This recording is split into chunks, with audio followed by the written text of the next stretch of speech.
Silakan dimulai Coach Yasin, silakan.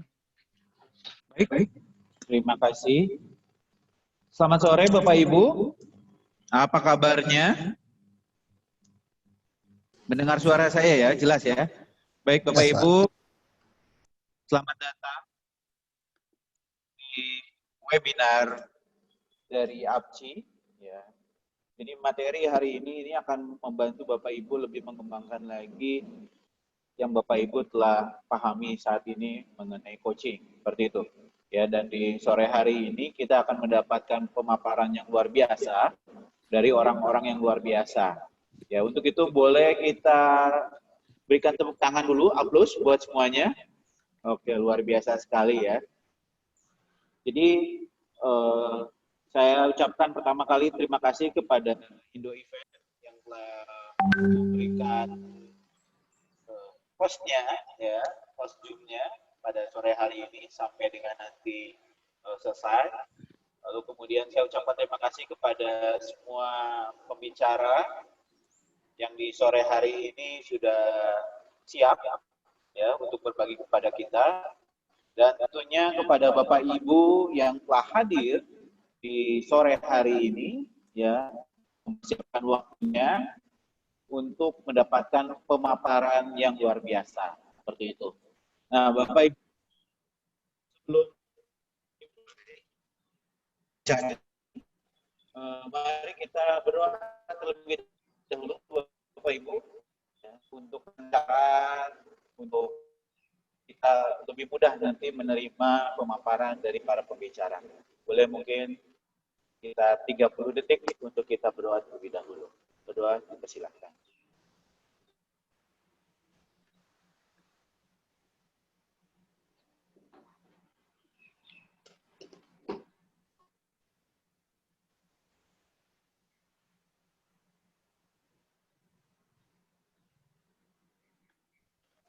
Oke, baik. Jadi di sore hari ini materi atau pemaparan yang akan disampaikan adalah mengenai self-coaching untuk hidup sehat. Nah, nanti pembicaranya yang luar biasa, saya akan perkenalkan. Namun sebelum itu, kami dari APCI, yaitu Asosiasi Praktisi Coach Indonesia, ingin memberi perkenalan kepada Bapak Ibu yang mungkin baru saja mendengar atau baru tahu ya mengenai APCI ini. Jadi acara ini adalah salah satu webinar pembekalan ilmu coaching yang kami sampaikan untuk umum seperti itu. Dan untuk lebih jelasnya, saya akan persilahkan kepada Coach Hening untuk menyampaikan mengenai APCI. Kepada Coach Hening, saya persilahkan. Oke, terima kasih Pak Yasin. Bismillahirrahmanirrahim. Assalamualaikum warahmatullahi wabarakatuh. Waalaikumsalam warahmatullahi wabarakatuh. Selamat sore Bapak Ibu sekalian. Salam kenal, saya Hening Wahyu Wicaksono. Menyambut Bapak Ibu sekalian dalam forum self-coaching untuk hidup sehat, di mana ini diselenggarakan oleh Asosiasi Praktisi Coach Indonesia yang baru saja berdiri di awal tahun ini, Januari 2020, di mana sebetulnya tujuan organisasi ini adalah sederhana. Barangkali Coach Yasin bisa memulai slide yang pertama. Ya. Jadi seiring dengan perkembangan profesi coach di Indonesia, itu kami, beberapa dari kami merasa bahwa sepertinya perlu ada semacam standar kompetensi khusus buat praktisi coach di Indonesia.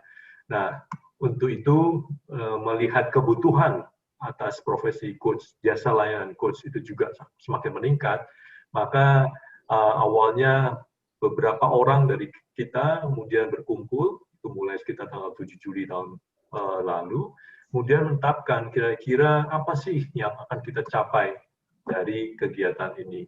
Yang jelas, satu, kita ingin memajukan profesi coach di Indonesia. Yang kedua, yang justru menjadi poin utama kita adalah menetapkan dan menjelaskan standar kompetensi coaching di Indonesia. Dan itu relatif tidak mudah, karena kemudian ada banyak praktisi yang datang dengan berbagai latar belakang pendidikan, sertifikasi coach yang perlu kita bisa ayomi. Dan dengan adanya berbagai macam latar belakang itu, maka kita juga ingin mengundang berbagai pihak yang berkepentingan untuk kita di Indonesia memiliki standar coaching khusus yang kita buat. Ya, dan itu juga harus termasuk memuat kompetensi muatan lokal. Dan terakhir, dan tiga hal pentingnya adalah pada saat kita sudah membentuk satu asosiasi, tentu anggota-anggota kita perlu bisa diberikan perlindungan, advokasi pada anggota, tidak hanya sebatas pengembangan para praktisi coach. Ya, nah pertemuan pertama diawali tahun 2019 lalu, kemudian Coach Yasin boleh diklik, ya, dan kemudian di situ kita ada mendapatkan akte pendirian baru berdiri tahun 2020 Januari lalu, dan di antara bulan Juli sampai dengan terbentuknya SKK, sebetulnya kita juga melakukan kegiatan-kegiatan untuk merumuskan tentang standar coaching itu. Ya, berjalan terus sampai kemudian kita mendapat kesempatan melakukan bimbingan teknis ya di tanggal 20-23 Agustus lalu, dan kemudian yang menjadi milestone buat kita adalah draft awal sudah diserahkan untuk bisa mendapatkan penetapan. Nah, sementara menunggu, kami terus berupaya untuk mengembangkan organisasi ini sehingga bisa mulai dirasakan oleh Bapak Ibu yang antara lain sudah sebagian dari Bapak Ibu mungkin sudah tergabung sebagai anggota, terdaftar sebagai calon anggota. Cuman kita juga terus melengkapi komponen-komponen organisasi kita. Nah, dalam hal ini diakui bahwa organisasi ini relatif baru, masih perlu pembenahan, bahwa kita sudah punya tujuan, tapi harus dirumuskan lagi dengan lebih jelas dengan satu visi misi, ya. Yang kemudian yang menjadi penting di sini adalah organisasi ini bersifat terbuka dan diharapkan bisa mengayomi semua pihak, semua praktisi, pemerhati coach yang baik masih pemula maupun yang sudah profesional. Baik, slide selanjutnya. Struktur organisasi sebetulnya relatif hampir sama dengan organisasi secara umum, bahwa ada ketua, wakil, sekretaris jenderal, kemudian bendahara, dan lain-lain. Kemudian yang menjadi penting di sini adalah satu kompartemen yang pertama, yang internal, yang memang menjadi tujuan utama kita tentang kompetensi, itu diketuai kompartemen yang pertama internal ini diketuai oleh Pak Coach Margeti Herwin yang akan berbagi pengalamannya sore ini. Kemudian di sisi eksternal tentu kita punya kompartemen yang berhubungan dengan pihak luar. Nah, yang perlu kami sampaikan di sini, Bapak Ibu sekalian, di situ ada nama-nama para pemegang jabatan organisasi. Yang kemudian saya ingin sampaikan prinsip-prinsip dasar, satu klik lagi, Coach Yasin, ya, bahwa organisasi ini bersifat terbuka. Saya tegaskan sekali lagi, Bapak Ibu yang apapun latar belakangnya yang ingin menjadi pemerhati atau menjadi praktisi coach yang lebih maju lagi, silakan bergabung. Kita tidak membedakan latar belakang pembelajaran dari sisi coachingnya. Kemudian yang kemudian juga hal pentingnya adalah bahwa pendekatan coaching dari berbagai aspek tadi, konteks penggunaannya nanti kita akan juga tetapkan, bisa digunakan di berbagai industri. Dan yang tadi seperti yang sudah sampaikan, kita ingin kompetensi coaching yang ada di Indonesia, yang diterapkan secara nasional nanti memuat muatan lokal. Jadi ada coaching yang versi Indonesia, diakui secara nasional, bisa kita pakai bersama-sama. Itu nanti yang menerima manfaat adalah antara lain ya praktisi pemimpin di organisasi, baik itu organisasi laba atau nirlaba maupun pemerintah, kemudian ada BNSP sendiri, Badan Nasional Sertifikasi Profesi, kemudian lembaga-lembaga pelatihan coach atau sekolah coaching diharapkan juga bisa mendapatkan manfaat dari APCI ini, kemudian kalangan akademisi dan universitas, dan industri atau organisasi lainnya. Jadi benar-benar APCI ini kita harapkan bisa terbentuk, berkembang, dan mendukung profesi coach dan praktisi coach di Indonesia. Jadi silakan Bapak Ibu sekalian nanti bergabung untuk bisa mendapatkan manfaat lebih jauh lagi. Nah, itu sekian saja pengantar dari saya. Terima kasih. Kembali ke Coach Yasin. Assalamualaikum warahmatullahi wabarakatuh. Waalaikumsalam warahmatullahi wabarakatuh. Terima kasih Coach Ning yang sudah menyampaikan mengenai penjelasan apa itu APCI atau Asosiasi Praktisi Coach Indonesia.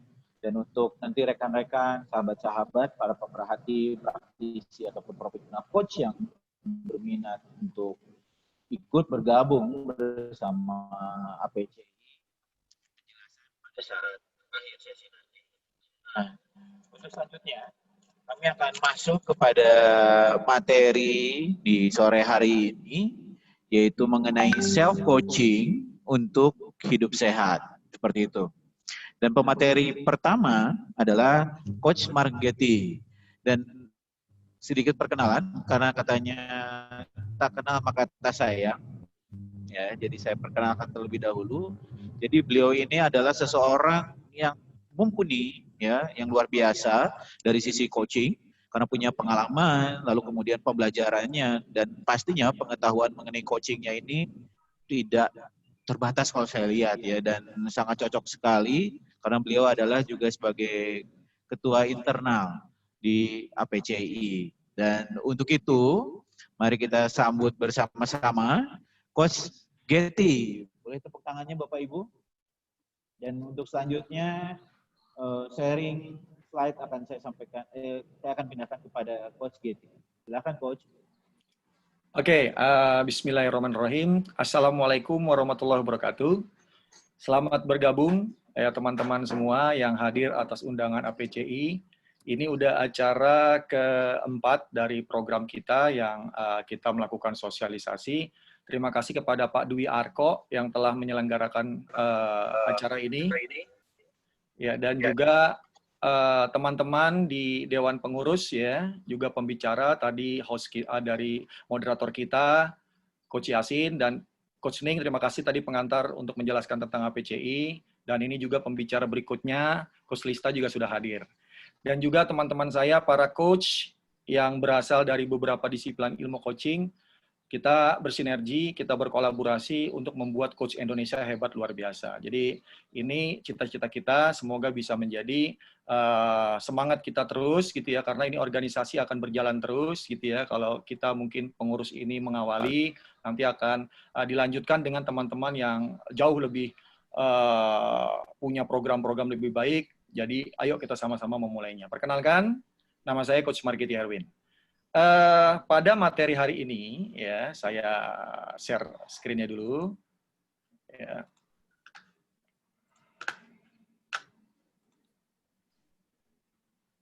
Oke, ya, ide ini muncul, ya, bukan karena saya kena COVID gitu teman-teman ya, bukan karena saya kena penyakit terus dijadikan sebuah momen untuk membuat bahwa Coach Getty bisa sembuh loh, COVID loh, gitu. Bukan itu. Jadi sebenarnya ini satu kuasa Allah, alhamdulillah ya, saya bisa sembuh dari COVID, ya.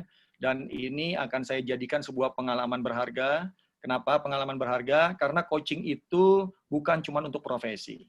Coaching itu metodologinya bisa Anda gunakan untuk Anda menjadi identitas diri Anda. Kemanapun Anda menggunakan metodologi coaching selama kehidupan Anda akan benar-benar insya Allah mendapatkan kemudahan, kelancaran, dan juga Anda akan menjadi agen perubahan buat orang di sekitar Anda. Jadi ambil pesannya, ya, saya jadikan contoh pada saat saya mengalami gejala COVID gitu ya. Jadi saya ceritakan sedikit, saya mengalami demam di tanggal 16 Agustus, ya, dan demamnya itu ringan aja. Sampai akhirnya di hari ke-5, saya tidak bisa mencium minyak kayu putih. Artinya apa? Itu yang saya baca, kalau indera penciuman atau indera perasa mulai mendapatkan satu masalah, ini salah satu gejala COVID. Tapi saya tetap positif, saya merasa bahwa, saya kan nggak ketemu orang yang kena terpapar COVID.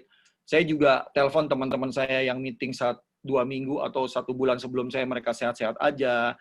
Jadi saya tetap sehat. Tetap berpikiran sehat, berpikiran positif. Tapi ternyata panasnya naik turun terus, ya, tidak pernah tinggi 38, turun lagi 37 setelah minum Panadol, paracetamol, terus naik lagi, saya minum vitamin, saya diskusi sama dokter, itu belum tahu kalau positif. Saya diskusi dengan teman-teman saya para dokter, saya konsul, saya tanya obatnya apa, mereka kasih obat antivirusnya, mereka kasih vitaminnya, saya ikhtiar aja. Sampai pada hari ke-7 ke-8 panasnya baru tinggi. 38, 39 naik hampir ke 40. Dan saya memutuskan, oke deh, ini harus ke dokter, harus periksa. Karena itu udah hari ke-8 saya sakit. Tapi ternyata 78 itu Sabtu Minggu, saya nggak bisa ke dokter. Jadi hari ke-9 itu hari Senin, tanggal 25 Agustus. Tanggal 24 Agustus. Saya ke dokter, saya cari rumah sakit yang nggak banyak pasiennya, karena parno juga kalau kita datang ke rumah sakit yang banyak, justru gara-gara kita mau tes, malah kita terpapar COVID. Saya ke rumah sakit Gandaria yang agak sepi gitu ya. Saya juga kenal sama dokternya, teman istri saya ditelepon, kita janjian, saya datang siang jam 1-an. Dokternya periksa, ya, ini saya ceritain dikit kondisinya. Dokternya periksa, dokter bilang ini harus tes lengkap darah, Pak. Ini kayaknya Bapak kena virus, tapi belum tahu virus apa. Tapi ya karena badan saya bintik-bintik merah gitu ya, kelihatan seperti orang demam berdarah. Dan tidak batuk, tidak pilek, dan pada saat diperiksa dokter demamnya udah turun. Saya harus tes swab juga, cuman hari itu karena udah jam 1, tes swabnya itu pagi, jam 9, jam 10, jadi saya harus balik besok lagi.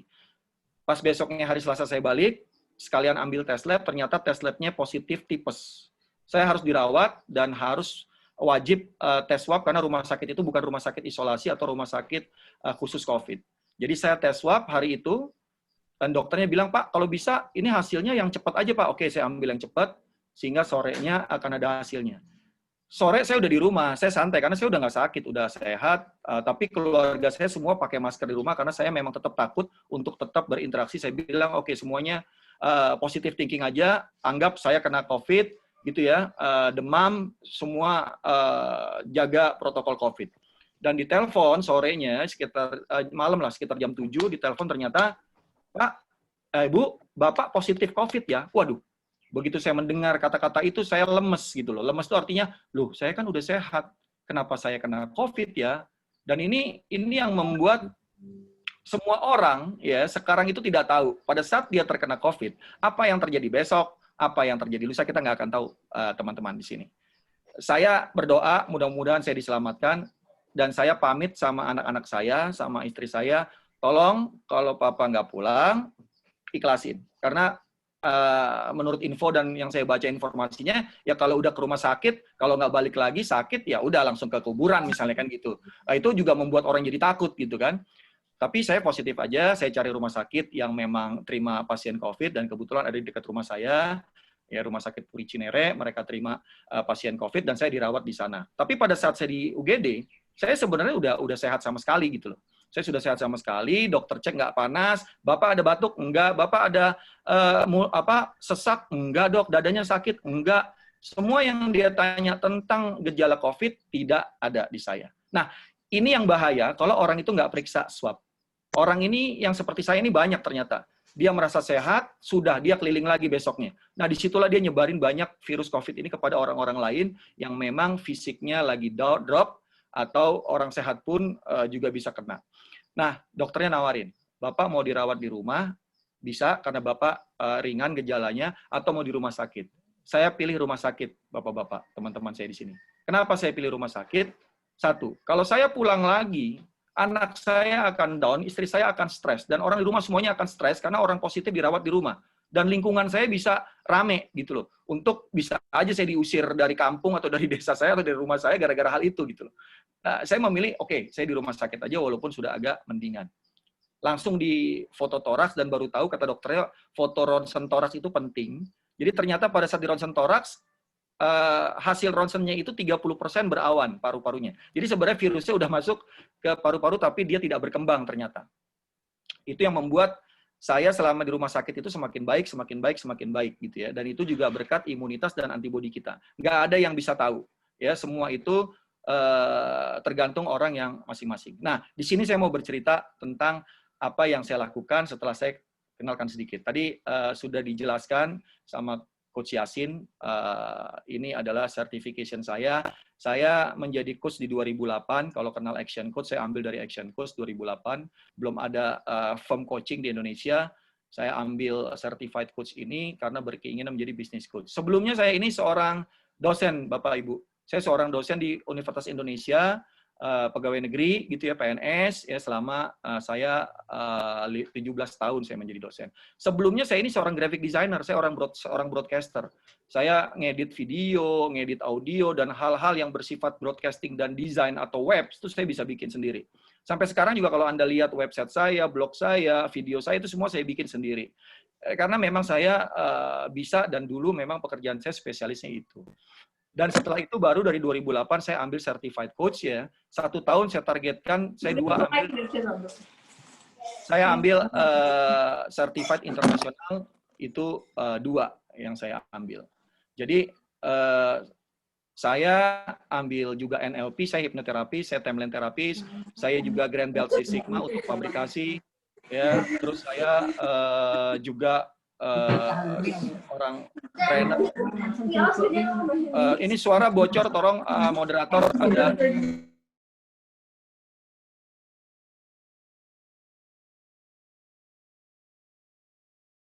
Ikut ke ya, jadi saya ambil beberapa disiplin coaching ya. Saya yang terakhir adalah saya master trainernya Alexander Osterwalder, Business Model Generation. Jadi ini beberapa ini saya, sertifikat saya, dan saya lanjut ke kondisi ini. Kalau teman-teman mau subscribe saya atau mau follow saya, ada Twitter, ada Facebook, ada WordPress, blog yang saya buat, ada LinkedIn, ada Instagram, WA, ataupun email, ataupun YouTube. Jadi digital itu sangat penting banget, dan saya sudah membuat ini semua, termasuk ada aplikasi saya Smart Business Coach di Google Play Store atau di Apple Store, ya, di Apple Store untuk Anda bisa download. Digital ini benar-benar sangat mutlak bagi kita dalam kondisi COVID dan pandemi seperti sekarang ini. Oke, saya masuk ke poin berikutnya. Yaitu tentang yang namanya otak. Jadi pada saat saya terkena pandemi COVID ini, saya set mindset saya set otak saya karena saya tahu ilmunya. Bagian otak kita itu ada 3 bagian yang merespon setiap situasi dan kondisi yang Anda alami dalam kehidupan. Yang pertama adalah reptilian brain.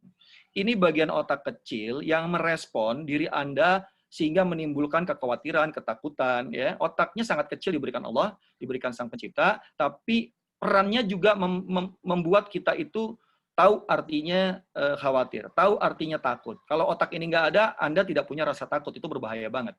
Ya, tetapi banyak orang yang menangkap semua respon lewat otak ini sehingga selalu timbul pikiran negatif. Jadi kalau Anda mendengar, wah orang itu pikirannya negatif ya, karena dia merespon semua respon otak itu dari reptilian brain dulu. Ya, bagian otak kedua adalah mamalia brain. Mamalia brain ini sifatnya adalah mengkomunikasikan sesuatu. Dia berisi emosional yang Anda dapat jika respon masuk dari reptilian brain, atau masuk dari neocortex visual brain yang tadi saya jelasin. Jadi mamalia brain ini fungsinya seperti hewan juga, mamalia juga, karena dia sangat membutuhkan komunikasi, dia memiliki emosi yang itu kita punya saat ini. Sehingga ini yang mempengaruhi nanti perasaan atau fisik sensasi yang Anda punya. Nah, yang paling besar ini tentang visual brain, neocortex. Manusia aja yang punya visual brain. Hewan nggak punya visual brain, karena visual brain ini akan membantu untuk Anda itu membuat perencanaan ke depan. Kalau semua respon yang terjadi dalam diri Anda untuk melakukan yang namanya self-coaching, ya, Anda ambil dari visual brain, Anda akan punya planning, Anda akan punya pemikiran yang kreatif, pemikiran yang inovatif. Dan juga Anda bisa merespon banyak hal. Coach Lista yang akan cerita secara teknisnya. Yang akan cerita nanti Coach Lista ya, secara teknis, karena Coach Lista akan lebih dalemin tentang self-coaching ini. Jadi 3 macam otak ini adalah otak yang bisa merespon situasi dan kondisi di diri Anda. Jadi pada saat saya kena COVID, saya ambil sifat positif, sikap positif, ini adalah cobaan dari Allah, insya Allah saya bisa memberi manfaat kepada orang lain dengan saya terkena penyakit ini. Ya, dan disitulah hati saya mulai tenang, ya, pikiran saya mulai melihat apa yang harus saya lakukan supaya saya fokusnya adalah sembuh. Dan inilah yang teman-teman juga bisa ambil untuk kehidupan. Artinya kehidupan apa?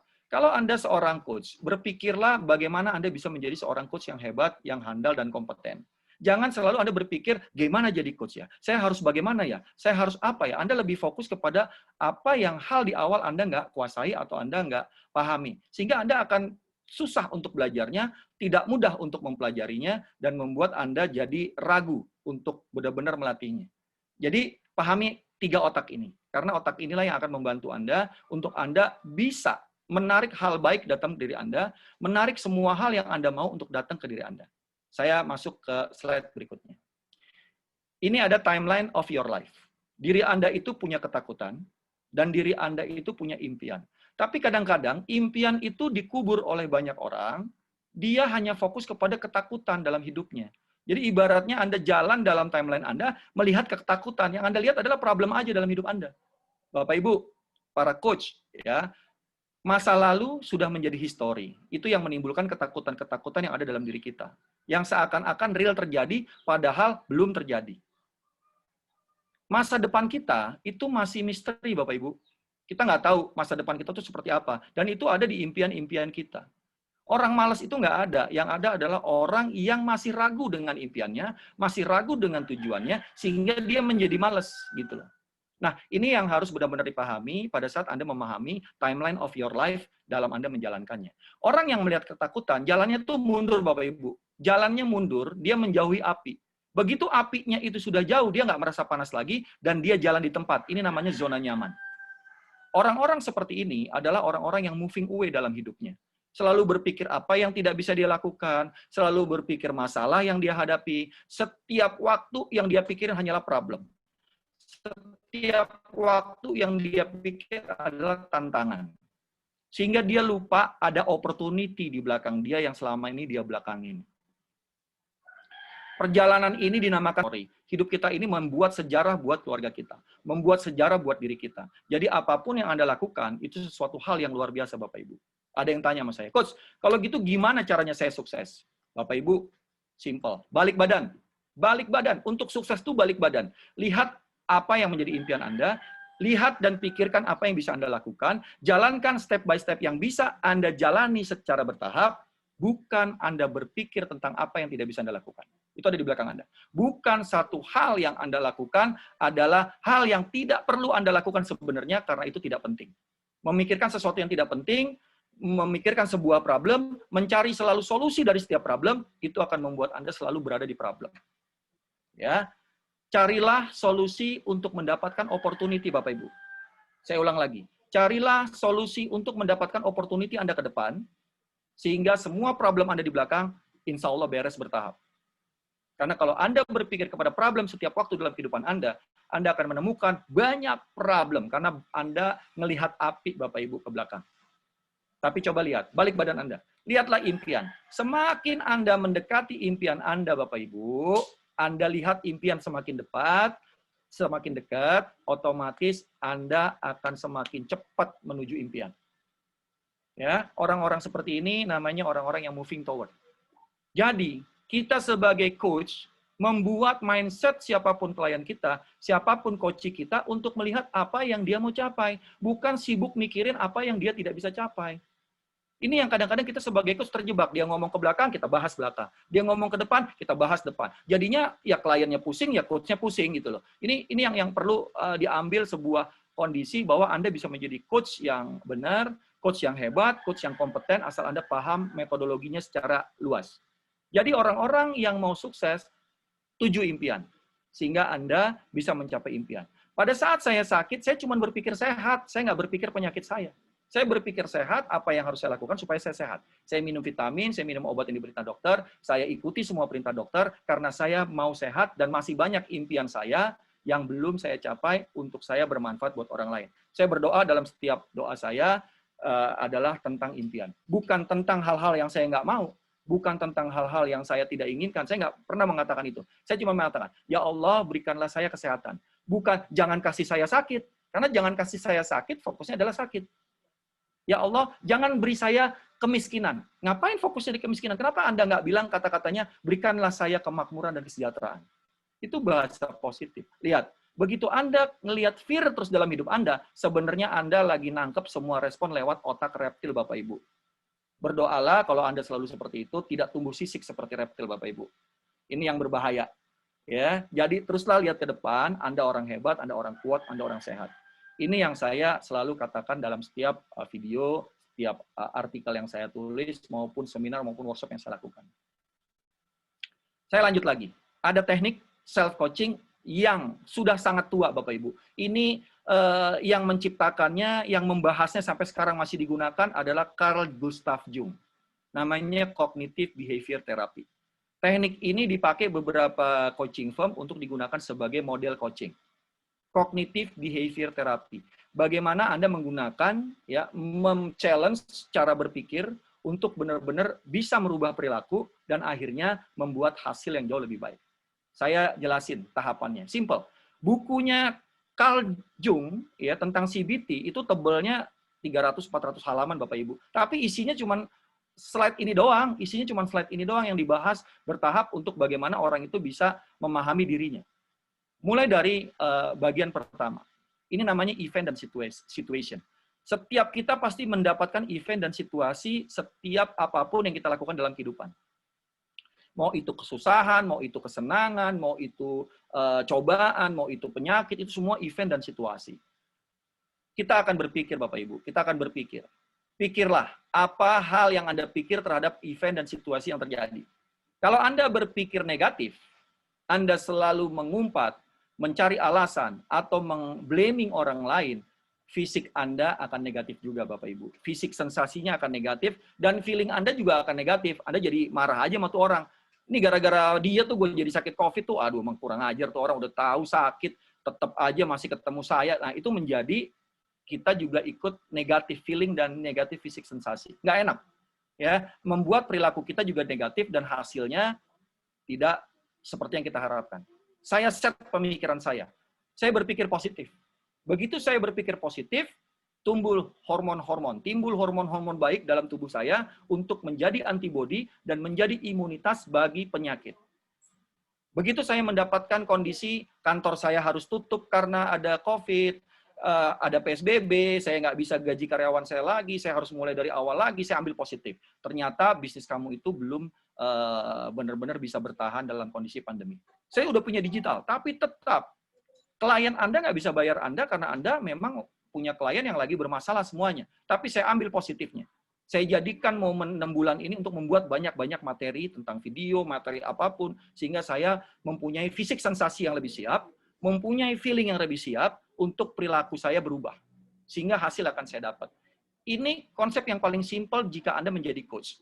Tanya, event apa Pak yang Bapak akan, event seperti apa Pak yang ingin Bapak ubah dalam hidup Bapak? Ini pertanyaan. Coaching menggunakan asking. Tapi kadang-kadang kita diajarin, tanyanya satu ini ya Pak, tanyanya kedua ini ya, tanyanya ketiga ini. Begitu habis nanya, kita bilang, nanya apa lagi ya? Jadi belajar certificate coach itu bukan belajar bertanya, tapi belajar memahami bagaimana cara berpikir, bagaimana cara merubah pola diri, bagaimana cara merubah pola kerja. Thinking, being, and doing. Bapak Ibu, ini thinking, ini being, ini doing. Hasilnya dicapai. Ya, konsep beberapa metodologi coaching itu semua menstimulasi, memprovokasi yang namanya thinking, being, dan doing. Ini yang harus Bapak Ibu benar-benar pahami. Jadi ini yang saya lakukan. Jadi bukan semerta-merta Coach GT itu hanya berpikir positif kita berhasil. Enggak. Ada tekniknya. Ya, ada tekniknya. Oke, saya lanjut lagi. Waktu saya masih berapa ya Pak Yasin? Masih ada waktu saya? Karena ada 100 slide nih. Enggak, tinggal 1 slide lagi. Oke, lihat. Nah, ini cara kita men-set masa depan. Ini cara kita men-set masa depan. Ada namanya IVVA methodologies. IVVA methodologies yang saya pelajari dari Action Coach. Pertama, Anda merasa ideal terhadap apa yang Anda inginkan. Idealisasi namanya. Jadi, Anda ingin menjadi coach yang hebat. Idealisasiin diri Anda bahwa Anda punya pemikiran hebat, punya perasaan hebat, punya tahapan metodologi yang hebat untuk menjadi coach. Sehingga begitu Anda men-set ideal bagi diri Anda, mau nggak mau Anda akan belajar. Mau nggak mau Anda akan berlatih. Mau nggak mau Anda akan mencari siapapun yang bisa membantu Anda supaya Anda menjadi ideal bagi diri Anda. Itu yang pertama, idealisasi. Pada saat saya sakit, saya merasa diri saya ideal bahwa saya sehat.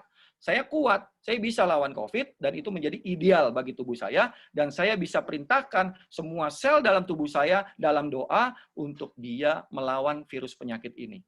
Ya, unlogic Bapak Ibu. Dokter kalau saya ceritain, Pak Margetti itu terlalu banyak belajar sama paranormal, Coach Margetti itu belajarnya sama Gunung Kawi, gitu ya.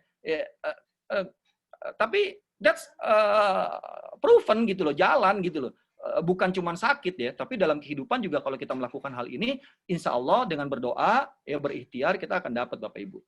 Ya, problem itu semua orang, siapa sih nggak ada problem? Semua ada problem. Yang kedua, visualisasi. Visualisasi itu bayangkan Anda sehat, bayangkan Anda kuat, bayangkan yang Anda mau, bukan bayangkan yang Anda tidak mau. Visualisasi. Munculkan gambarnya pada saat berdoa. Ya, baru nomor 3, verbalisasi. Verbalisasi ini ya kata-kata doa. Anda mengatakan, Anda bersungguh-sungguh, Anda ikhlas, Anda benar-benar ikhtiar, tawakal, menghadapi semua yang Anda hadapi saat ini. Siapa yang tidak punya problem dalam kondisi seperti ini? Baru nomor 4 itu materialisasi. Apa materialisasi? Merasakan apa yang Anda inginkan sudah ada dalam diri Anda. Ini konsep law of attraction, Bapak Ibu. Saya belajar sama orang-orang yang di luar sana gitu ya, tapi begitu saya tanya sama guru ngaji saya, sebenarnya ini ada di agama kita, ada di agama kita masing-masing, ada di kitab kita masing-masing tentang hal ini. Cuman kadang-kadang kita melupakannya bahwa menganggap itu sesuatu hal yang sifatnya hanya itu hoax atau itu cuman kebetulan aja. Enggak. Nanti Coach Lista akan cerita tentang scientificnya. Ya, brain scientificnya Coach Lista akan cerita. Kalau saya, ini cerita baru gambaran besar yang saya lakukan selama ini. Dari tahun 2008 saya menjadi coach, sampai sekarang saya masih gunakan, dan klien-klien saya yang saya dampingi, saya minta mereka paham akan hal ini. Ya, sejago-jago apapun coachnya, kalau dia nggak memahami bagaimana potensi terbaik, bagaimana identitas terbaik yang coach harus punya, mereka nggak akan pernah kemana-mana. Oke, yang terakhir, ini slide saya terakhir, ya nanti baru tanya-jawab, silakan. Sinergikan apa yang Anda rasakan, apa yang Anda pikirkan, dan apa yang Anda akan lakukan. Hati Anda itu membentuk keyakinan, membentuk nilai-nilai, emotion, dan akhirnya ujungnya perilaku. Kepala Anda, cobalah pahami, cobalah belajar. Kalau Anda belum ngerti COVID, belajarlah tentang COVID. Jadi jangan Anda belajarnya yang hoax aja, karena sekarang cenderung banyak yang hoax, tapi Anda perlu bisa belajar yang paham, kalau perlu tanya sama dokter gitu ya, sehingga Anda jelas, clarity, Anda jelas. Ya, baru kompetensi Anda cari, bergabung sama APCI sehingga Anda mendapatkan handal dan kompeten tadi, karena kita benar-benar bergabung coach-coach Avenger gitu ya, yang memang benar-benar bisa membantu, dan kita sama-sama memasukkan potensi-potensi terbaik kita, ilmu-ilmu terbaik kita untuk apa? Untuk Indonesia makmur dan sejahtera gitu loh. Kita punya teknik coaching yang benar-benar kita sesuaikan dengan kebutuhan Indonesia. Ini yang kita akan jadikan semangat, kita ajak semua dari disiplin ilmu yang belajar dari luar negeri, saya ajak semua. Bahkan lebih banyak luar negerinya saya gitu, saya belajar ya, bukan sombong, enggak.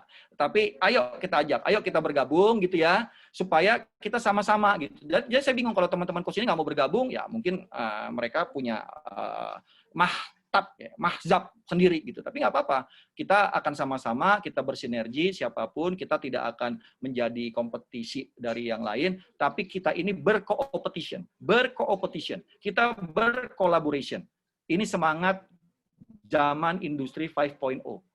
Ya, kita udah masuk ke industri 5.0. Insya Allah nanti APCI semuanya digital. Belajar dengan video, belajar dengan aplikasi, belajar dengan teknik-teknik semuanya yang Anda bisa pelajari. Walaupun Anda ada di Papua, walaupun Anda di Banda Aceh, kita akan berusaha bersama teman-teman yang ada coach ahli digital, coach ahli di bidang IO, coach ahli di bidang HR, kita buat ini sama-sama. Saya rasa itu teman-teman, ya alhamdulillah saya cepat pemulihannya, ya. Dan waktu di rumah sakit pun di hari keempat, hari kelima ada Zoom meeting yang saya nggak bisa tinggalin, sampai orang itu bilang, Coach bener kena COVID, kok cengar-cengir aja, teman saya kena COVID nggak ada yang cengar-cengir tuh, semuanya tampangnya. Ya saya bilang, ya alhamdulillah Pak, saya dikasih kekuatan, saya dikasih imunitas yang baik, saya jalankan yang diinginkan dokter, alhamdulillah 9 hari boleh pulang gitu ya. Dan tes swab-nya hasilnya sudah turun kadar virusnya. Jadi teman-teman, dari saya itu aja, mudah-mudahan ini sangat membantu gitu ya. Dan saya berharap teman-teman selalu sehat. Walaupun penyakit ini bisa disembuhkan, berbahayanya adalah Anda mencari rumah sakit yang bisa menangani gawat darurat karena semuanya penuh. Ini yang kita khawatirin. Kalau Anda di gejala awal sudah periksa, insya Allah Anda akan bisa cepat disembuhkan gitu. Jangan ditunda-tunda. Jangan tunggu batuk, tunggu sesak. Berarti itu virus sudah ada di dalam tubuh kita. Mudah-mudahan penjelasan saya simple. Ya, teman-teman bisa lihat di website saya, coachmargeti.com, untuk dapetin materi-materi coaching, materi bisnis. It's free, gitu ya. Silakan, ya. Dan saya senang berbagi, atau di YouTube saya, Margeti Herwin, atau di beberapa yang tadi saya catat. Silakan. Saya kembali ke Coach Yasin untuk ada yang tanya. Silakan. Ini misi APCI. Silakan, kalau ada yang mau tanya. Mudah-mudahan penjelasannya bisa dimengerti dan dipahami. Silakan, Coach Yasin. Suaranya kecil ya, Coach Yasin ya? Ya, Coach Yasin. Colokannya kayaknya. Silakan, Coach Yasin.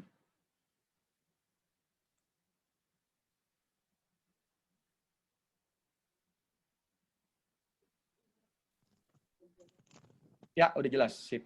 Udah kedengeran. Ya. Tunggu. Masih kecil, Coach. Halo? Ya, udah, sip. Oke, untuk pertanyaan nanti kita akan buka sesi pertanyaannya setelah Coach Lista. Oh, oke. Ya, Terima kasih. Coach Getty, terima kasih sudah sharing ke kita. Jadi kalau boleh dibilang Coach Getty ini adalah COVID-19 survivor ya, Pak? Ya, alhamdulillah ya. Oke, nah di sini sudah ada pertanyaan, tapi tahan dulu Bapak Ibu, para coach atau penikmat coach. Untuk selanjutnya saya perkenalkan terlebih dahulu pembicara berikutnya. Oke, Bapak Ibu sudah melihat?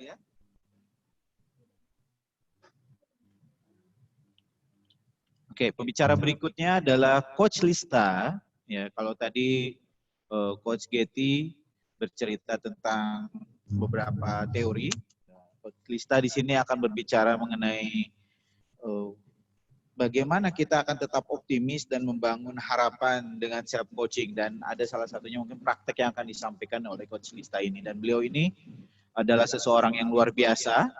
Di APCI juga adalah salah satu ketua kompartemen, ya khususnya keanggotaan, dengan background, pengalaman, serta pengetahuan di bidang coaching. Ya, kalau saya perhatikan di sini ada di bidang neuro, ya, berarti berhubungan dengan pola pikir juga ya di sini.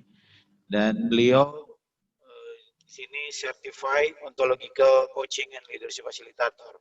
Dan untuk itu saya akan persilahkan kepada Coach Lista untuk memberikan pemaparan berikutnya. Bapak Ibu boleh beri aplausnya buat Coach Lista. Terima kasih. Assalamualaikum warahmatullahi wabarakatuh. Saya senang banget bisa ada di sini. Sebelum saya mulai, saya mau terima kasih dulu untuk senior saya, pasti Coach Getty tadi dengan penjelasannya luar biasa banget. Mungkin teman-teman juga udah lihat banyaknya dan lamanya pengalaman Coach Getty dalam dunia coaching. Itu sangat membuat beliau jadinya sangat fasih dan sangat tidak heran kalau beliau dikatakan sebagai seorang master ya. Jadi saya sangat kagum banget tadi ngelihatnya. Dan saya juga mau terima kasih terhadap APCI yang sangat percaya dan mempercayakan sesi ini terhadap saya. Dan juga sebagai ketua kompartemen, saya juga sangat bangga ya dipercaya untuk megang asosiasi ini.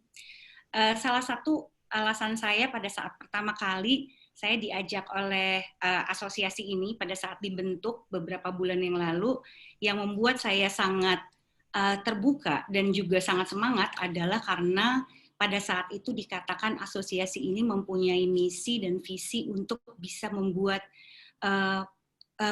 coaching ini bisa digunakan oleh seluruh masyarakat Indonesia, mau dari Sabang sampai Merauke.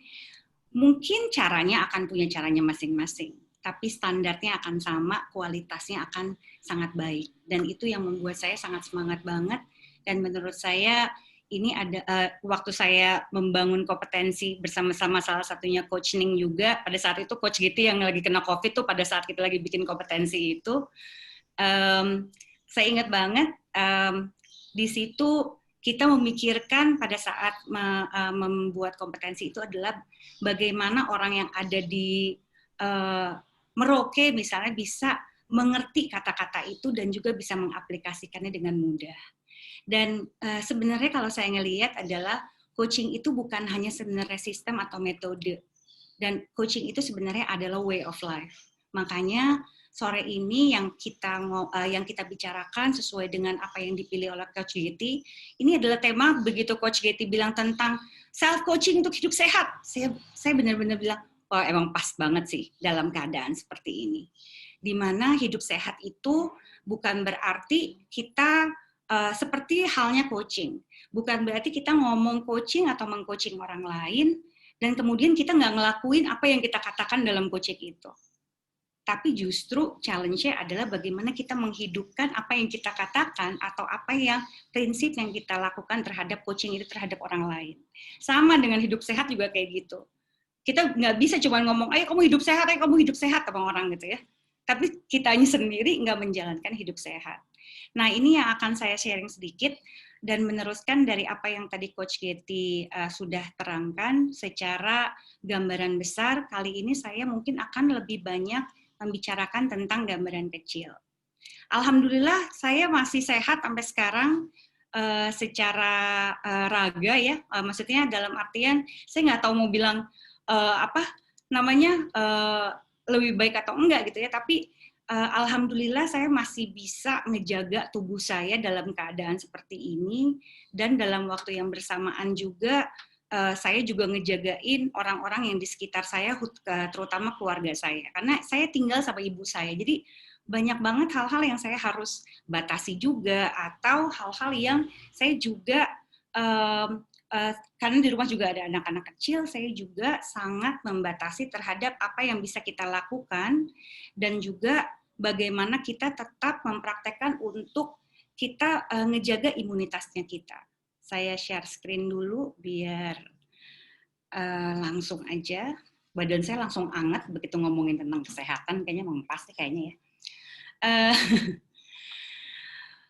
Self coaching, di sini saya dapat satu bagian di mana saya membicarakan tentang self coaching, optimis, membangun harapan. Ini menarik nih, karena memang dalam hidup saya sendiri, dalam pengalaman saya sendiri memang lulusan dari Newfield. Saya sekolah coaching sekitar 10 tahun yang lalu, tahun 2010. Kebetulan saya bersekolah memang sekolah yang disebut dengan sekolah coaching ontological. Nanti saya akan terangkan selanjutnya maksudnya ontological apa dan apa hubungannya sama health. Setelah itu saya jalan terus aja ya, saya ngambil sertifikasi ini, sertifikasi itu. Salah satu value yang saya punya dalam hidup saya adalah saya itu senang belajar. Saya senang ngulik, saya senang ngelihat hal-hal yang, kayaknya menarik ya, kayak apa ya gitu.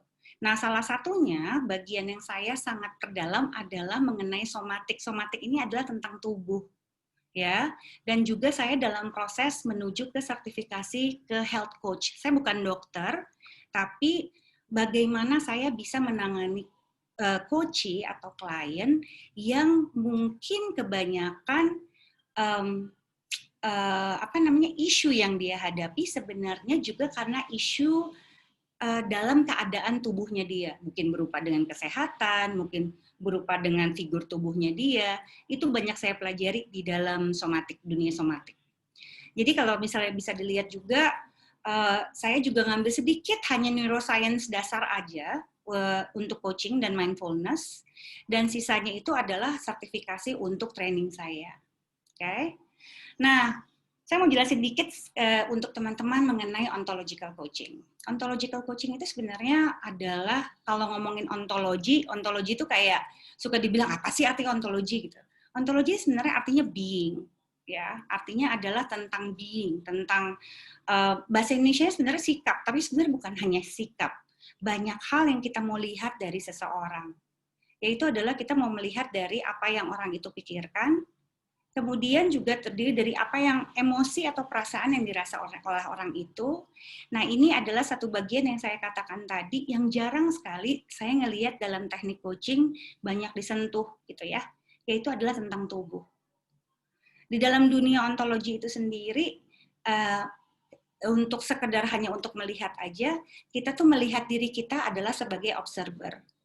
Kita tuh melihat diri kita adalah kita memiliki emosi, language itu adalah pikiran, dan tubuh kita yang mengambil tindakan yang akhirnya menjadi behavior atau perilaku atau kebiasaan yang akhirnya menghasilkan hasil.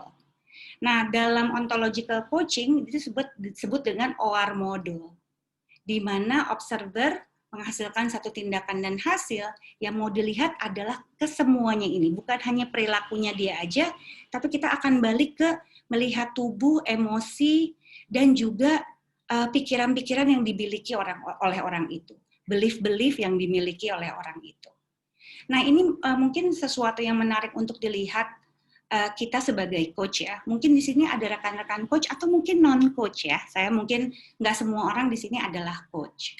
Mungkin Anda pernah di-coaching sebelumnya, atau pernah Anda ngedengar orang meng-coaching, atau mungkin organisasi Anda pernah menerapkan coaching. Mungkin Anda sangat berminat untuk tahu dan mendalami coaching itu seperti apa. Nah, nantinya ini akan jadi satu hal yang menarik untuk teman-teman nanti cari tahu di APCI mengenai coaching ini sendiri dan bagaimana ini bisa membantu teman-teman. Tapi yang perlu diingat juga, yang saya sangat terus diingatkan oleh para mentor coach saya, dari sekolah saya juga, dari untuk mentor PCC saya juga, adalah saya selalu diingatkan tentang satu hal.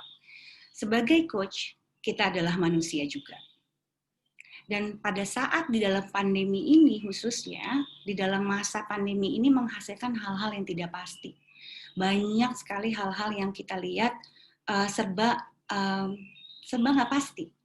Banyak perusahaan yang menjadi breakdown, banyak sekali karyawan yang dilepas, banyak orang yang dalam dunia saya, pertemanan saya juga, yang bisnisnya sebagai UMKM itu juga dia jatuh. Dan itu menimbulkan banyak sekali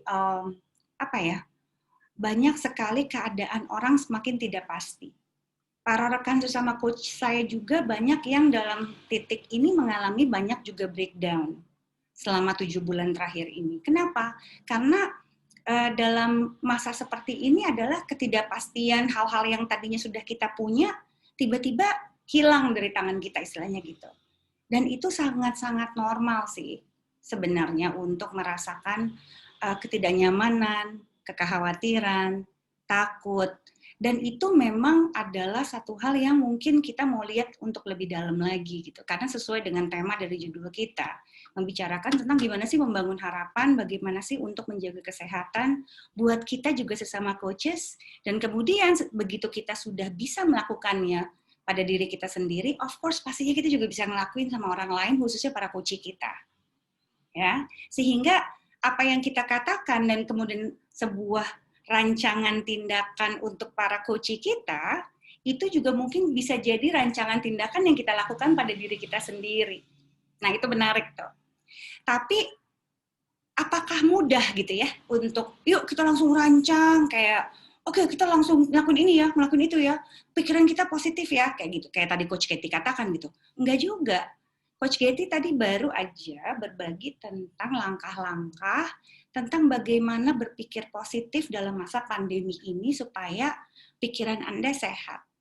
Tapi banyak juga orang yang datang ke saya juga mengatakan, dalam masa tertekan, nggak semudah itu loh berpikir langsung bisa visualisasi, bisa langsung merasakan, bisa langsung ngeliat. Kok bisa ya kayak gitu? Nah, yang akan saya share sebentar lagi adalah sebenarnya sebuah slide yang tadi Coach Getty sudah katakan, tapi secara teknis saya akan jelaskan lebih detail. Nah, teman-teman, kalau misalnya teman-teman, para Bapak Ibu punya pertanyaan di tengah-tengah, tapi takut lupa, langsung di chat aja nanti begitu di sesi pertanyaan, at least nanti nggak kelupaan gitu ya, langsung di chat sekarang, nanti dijawabnya di akhir dari sesi. Tadi Coach Getty udah sharing tentang bagian dari otak ini sendiri. Izinkan saya sekarang akan menjelaskan untuk lebih teknis sedikit. Jadi jangan pusing, ini hanya teori dasar neuroscience aja, bukan yang kayak pelajaran tentang yang tentang syaraf atau apapun, karena banyak dokter di sini yang mungkin akan jauh lebih mengerti, tapi ini kita pakai sebagai dasar untuk kita bisa mengerti, oh dari mana datangnya sebuah pemikiran, sebuah perasaan dari seseorang pada saat dia melakukan hal-hal yang dia lakukan. Oke, dan ini banyak banget coach yang sudah pakai ini. NLP juga menggunakan teori ini. Jadi banyak ya, jadi bukan cuma tentang ontologi. Ontologi hanya mazhabnya yang saya pakai dan saya lulusnya dari situ. Tapi bukan berarti satu teori itu belong to one school, enggak gitu ya dalam coaching itu. Nah, yang pertama yang tadi Coach Getty katakan adalah reptilian brain. Kalau Anda lihat di gambarnya, reptilian brain adalah otak survival. Otak survival ini adalah otak yang pertama kali diciptakan pada saat manusia dilahirkan dan dia terbentuk sampai usia 18 bulan. Otak survival atau reptilian brain ini, of course namanya juga udah reptil, ya, otak reptil, jadi semua reptil lain juga pasti punya. Makanya tadi dibilangnya otak dinosaurus, di mana otak ini adalah yang mengatur semua fungsi tubuh kita yang kita tidak sadari. Peredaran darah, jantung, jalannya ginjal, usus kita, dan lain-lainnya. Pokoknya semua hal yang tidak kita sadari itu dilakukan oleh reptilian brain, diatur oleh reptilian brain. Dan itu tidak sama sekali dimaksudkan untuk kita menyadari jalannya. Kebayang nggak ya kalau kita sampai bisa ngeh gitu ya, aduh, degup jantung saya tadi semenit berapa ya? Itu mungkin tambah pusing kali ya hidup kita ya, nggak mikirin itu aja pusing, gimana kita mikirin hal-hal seperti itu. Jadi kayaknya Tuhan Allah tuh maha besar banget menciptakan ini, memang sudah ada yang ngatur sendiri secara otomatis. Oke?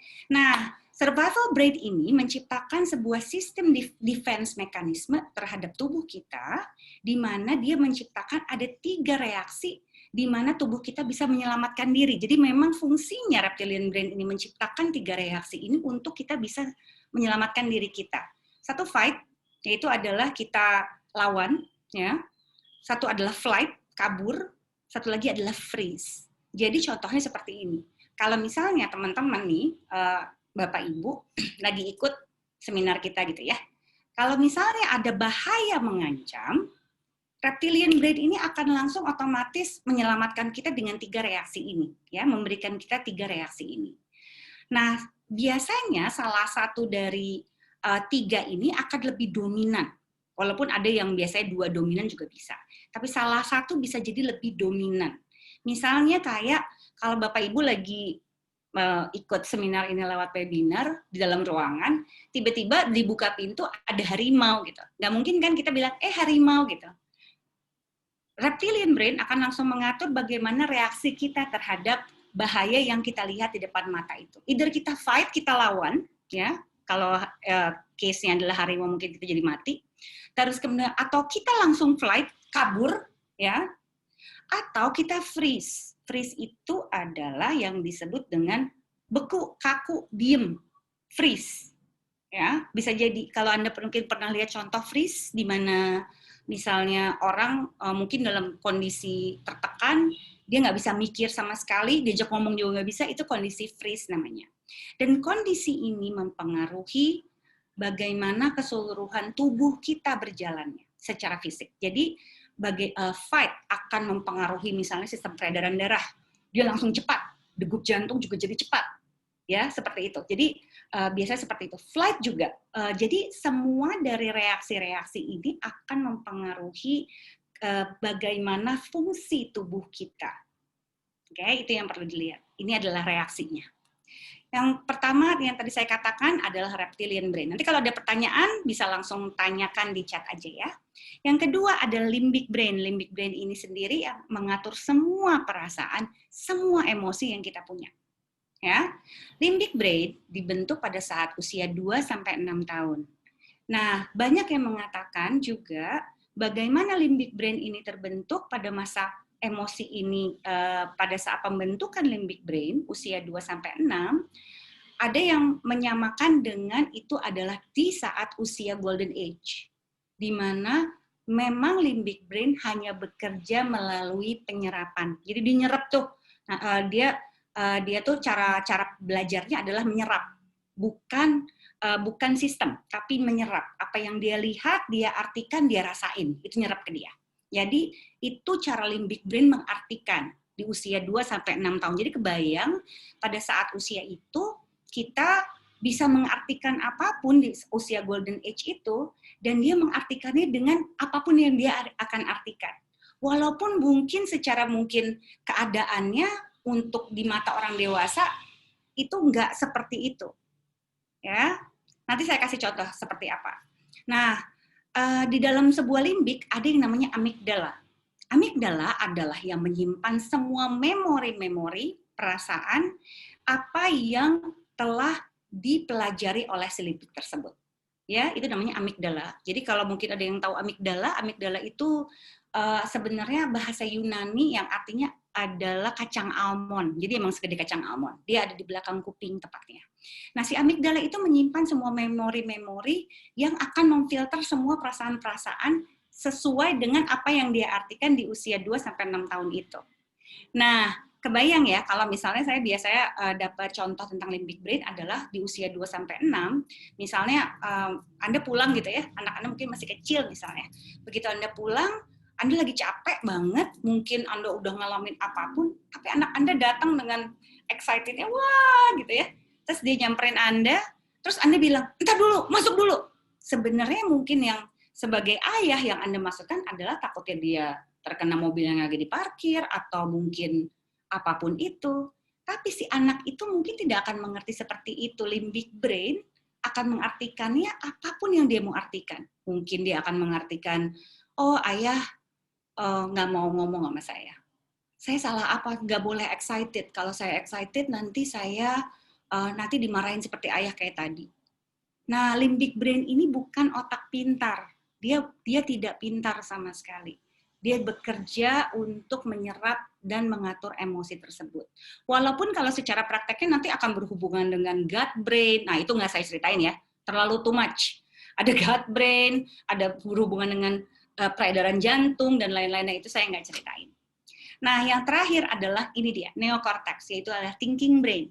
Di mana thinking brain terbentuk di usia 7 sampai baru matang di usia 27 tahun.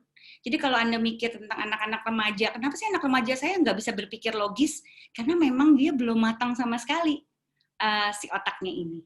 Jadi ini neokorteks ini adalah otak yang mengatur tentang semua hal yang berupa sistem, rencana, strategi. Karena sebenarnya kan otak kita itu dibentuk untuk melindungi kita ya. Gimana cara melindunginya? Adalah dengan membuat strategi. Itu yang dilakukan oleh si thinking brain ini. Nah, tapi kok susah ya kadang-kadang dalam satu posisi masa pressuring misalnya, masa penuh dengan tekanan, lagi pandemi kayak gini, atau mungkin saya lagi jatuh gitu ya, keadaan perekonomian, atau mungkin ada yang lagi sakit gitu keluarga, atau Anda nggak bisa mikir dengan Anda tidak bisa berpikir dengan clear, nggak bisa mikir dengan jelas. Ini apa saya jadinya, kenapa ya kayak gitu? Mungkin dari para teman-teman atau Bapak Ibu ada yang pernah mengalami hal seperti itu. Di saat masa tekanan, di saat Anda tertekan, pada saat mungkin masa-masa di mana Anda mungkin harus mengambil keputusan cepat, tidak semudah itu bisa melakukan hal-hal tersebut. Nah, kenapa ya? Secara teori otak itu ada penjelasannya. Kenapa? Adalah seperti yang tertera di gambar ini. Cara fungsi otak kita tuh bukan cuma satu, dia bekerja sendiri-sendiri, enggak, semuanya bekerja bersama. Oke, di mana si reptil dengan limbik bekerja sama dengan si neokorteks ini nih, gitu. Nah, apabila Anda udah sedewasa gini ya, Anda udah seumur Anda gitu ya, Anda melihat bahaya. Pada saat Anda melihat bahaya, atau misalnya Anda mengalami masa tekanan, misalnya bos Anda nyalahin Anda karena sesuatu gitu ya, atau coach Anda lagi ngalamin tekanan, dia disalahin sama bosnya karena melakukan kesalahan dia bukan dia lakukan sebenarnya, misalnya gitu ya. Nah, pada saat bosnya sedang ngomel-ngomel itu, ya, apa yang biasanya terjadi adalah itu mata sensori kita menangkap masa bahaya itu. Dia merasakan, ya, mungkin dari suaranya secara visual, atau dari rasanya, atau dari atau dari auditorinya, dia masuk ke otaknya, kemudian si amigdala yang menyimpan memori-memori perasaan itu langsung tertrigger, di mana dia akan mengasosiasikan apa yang kita lihat tekanan di depan dengan apapun yang dia pernah pikir itu adalah benar. Seperti tadi, anak kecil yang tadi mungkin udah usia gede, begitu dia lagi semangat kemudian ada kejadian yang tidak enak, kayak tadi bos yang nuduh dia melakukan sesuatu, dia nggak bisa mikir. Dan dia bilang, tuh kan mungkin saya emang kurang baik kali ya, mungkin saya emang nggak bisa, mungkin saya emang kurang pintar kali ya, atau mungkin saya kurang bisa memenuhi ekspektasi kantor saya. Muncullah belief-belief lama yang datangnya sebenarnya dari apapun yang dia alami dari masa kecil. Oke? Yang tersimpan di amigdala. Dan kalau yang suka terjadi adalah terjadilah yang kita sebut dengan amigdala hijack, yaitu adalah pembajakan amigdala. Apaan sih, Liz, pembajakan amigdala? Pembajakan amigdala sebenarnya adalah gini. Pada saat masa tertekan itu, kita persif atau kita mengalami suatu masa tekanan atau bahaya yang kita ada di depan mata kita, kemudian kita merasa tertekan, amigdala menguasai otak kita. Ya, si limbik menguasai otak kita. Apa yang akan terjadi adalah dia mengunci otak, sehingga oksigen yang kita hirup itu tidak masuk ke neokorteks kita. Dia nggak ngalir, kekunci, ya istilahnya gitu. Dia nggak ngalir ke otak dia nggak ngalir ke otak neokorteks kita, sehingga neokorteks kita tidak bisa digunakan. Kemudian apa yang suka terjadi adalah dia mengalirkannya ke yang terdekat buat dia, yang ke bawah, yaitu adalah ke reptilian brain. Sehingga terjadilah reaksi yang sebenarnya harusnya diciptakan hanya karena untuk nyelamatin diri kalau ada bahaya beneran. Fight, flight, atau freeze. Jadi kalau Anda mikirin, apa biasanya reaksi Anda pada saat masa tertekan? Apakah Anda orangnya kalau dalam masa tertekan, terdesak, Anda adalah tipikal yang fight? Anda perangi balik, Anda omongin balik, Anda lawan balik. Itu adalah tipikal fight. Ada orang atau pemarah, ada tadi klien saya baru aja ngomong, kenapa saya selalu marah-marah dalam masa pandemi ini? Saya nggak tahu gimana cara menghentikan marah-marah saya. Menarik ya? Itu adalah memang reaktifnya dia seperti itu. Atau Anda adalah typical flight. Mungkin Anda pernah ketemu mungkin typical flight, yang dimana kalau ada masa terdesak, udah saya kabur aja deh, udah saya resign aja deh. Mungkin milenial yang pernah Anda temui misalnya kayak gitu. Ini banyak yang mempunyai tendensi ini, yaitu adalah flight. Tidak mau menghadapi, tidak mau menyelesaikan. Udah saya kabur aja, udah saya pergi aja. Atau freeze. Nah kalau freeze, ini reaksinya adalah lebih bukan berarti dia hanya diem, abis itu nggak bisa ngomong apapun. Enggak, tapi pada saat reaksi pertama dia menerima itu, menerima bahaya tersebut, atau ancaman, atau hal yang terdesak tersebut, dia menjadi kaku. Dia tidak bisa mengatakan apapun, dia tidak bisa melakukan apapun sama sekali. Blank, bahasanya seperti itu. Nah, kalau orang nanya sama saya, apakah bisa nggak sih si hijack ini dilepas atau di-unhijack? Bisa. Nanti saya akan kasih tahu, nah inilah yang akan kita bicarakan di akhir. Yang saya mau kasih tahu sama teman-teman adalah, ini adalah manusiawi. Teman-teman, mungkin teman-teman para coaches, para leader, Anda pasti dalam keadaan seperti ini. Saya pun masih dalam keadaan seperti ini, bukan berarti jadinya sempurna. Tapi bedanya, kita punya self-awareness. Nah, hal pertama yang saya minta untuk para coaches, para teman-teman di sini, untuk tetap bisa menjaga, untuk mendukung imunitas, menjaga kesehatan, untuk dimana bagaimana tubuh tidak terpengaruh oleh atau tidak terlalu terpengaruh oleh pikiran-pikiran yang mungkin yang sekarang khawatir atau apapun itu. Satu hal yang saya sangat sarankan atau tips yang saya berikan adalah selalu bangun self-awareness. Apa yang saya suka lakukan adalah saya selalu build my self-awareness dalam masa seperti ini. Misalnya, kalau misalnya contohnya saya Tadi kenapa saya khawatir ya? Ini dengan saya nonton TV, apakah akan membantu nggak nih kekhawatiran saya? Ini kenapa saya khawatir berlebihan? Apakah memang harus dikhawatirkan berlebihan? Atau ada lagi nih yang sebenarnya saya pikirin? Ini saya ngalamin emosi apa?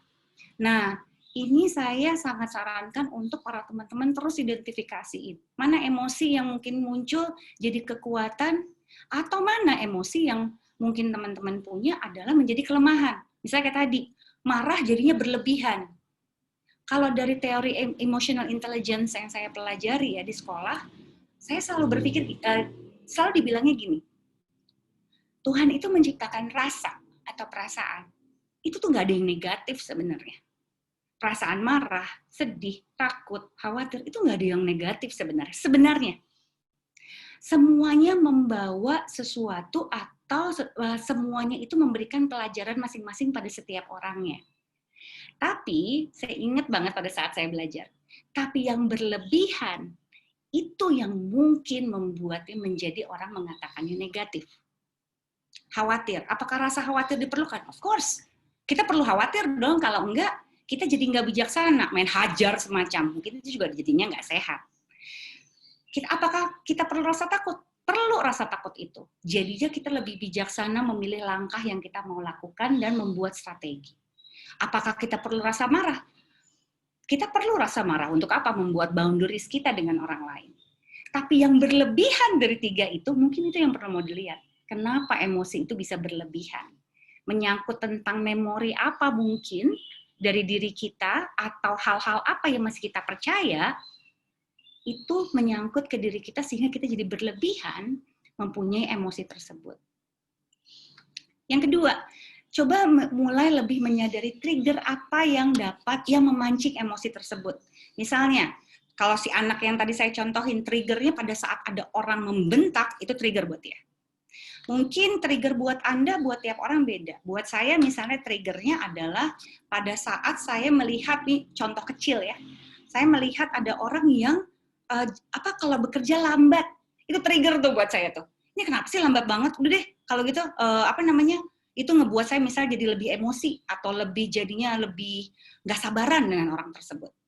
Nah, mulai mungkin teman-teman atau Bapak Ibu bisa ngelihat tentang mengenai self-awareness, lebih menyadari lagi trigger apa sih yang biasanya bisa memancing Bapak dan Ibu dan mempengaruhi fisik kita.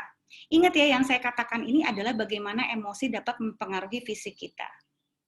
Nah, yang selanjutnya yang saya mau bicarakan adalah ke belakangnya akan bersifat lebih ke teknis. Karena kalau ngomongin yang tadi akan jauh lebih panjang, bisa berjam-jam. Saya cuma dikasih waktu mungkin 5 menit lagi nih sama Coach Yasin dan Coach Shening gitu ya. Yang saya mau untuk teman-teman bisa unhijack si amigdala tadi, atau teman-teman untuk lebih tenang mungkin menghadapi klien, atau menambah imunitas teman-teman adalah teman-teman mulai lebih mempraktekkan conscious breathing, yaitu adalah nafas yang lebih disadari. Bukan cuma lagi meditasi atau bukan lagi tenang, Anda sadar nafas. Kalau Anda mau sadar, justru di dalam masa tekanan, orang suka lupa nafas. Sesimpel itu sebenarnya. Tekanan jauh akan terasa lebih besar karena nafas yang tidak diambil atau nafas yang lebih cepat-cepat. Jadinya akhirnya orang itu jadi hyper untuk pernafasannya gitu ya. Nah, itu menambah kecemasan biasanya, nafas pendek-pendek itu. Maaf, ada suara motor kayak iklan, saya hidup di pinggir jalan. So, jadi artinya adalah conscious breathing ini sendiri adalah teman-teman untuk lebih menyadari dalam tindakan-tindakan yang lagi diambil, dalam olahraga, teman-teman lagi ngelakuin coaching, sesi coaching, atau mungkin lagi dalam berhubungan dengan keluarga, mulai menyadari nafas yang diambil, mulai lebih memelankan, lebih menenangkan.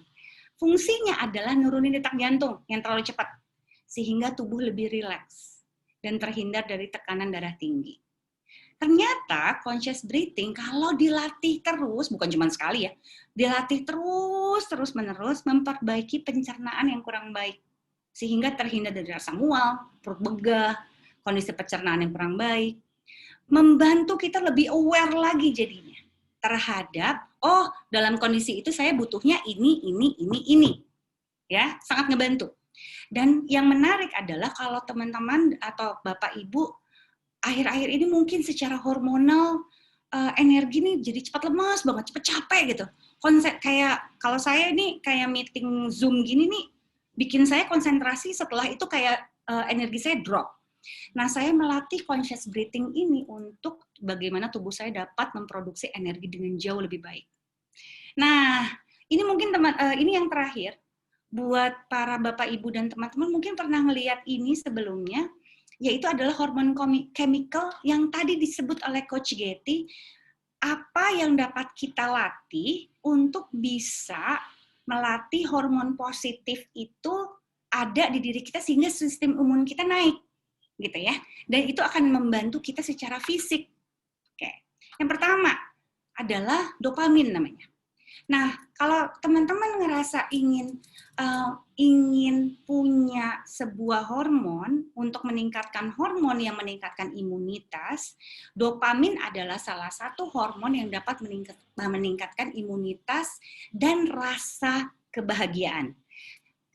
Saya kebetulan punya juga knowledge tentang chemical-nya apaan aja, tapi nggak usah ini ya, nanti pusing teman-teman. Itu saya suka banget soalnya ngulik-ngulik hal seperti itu.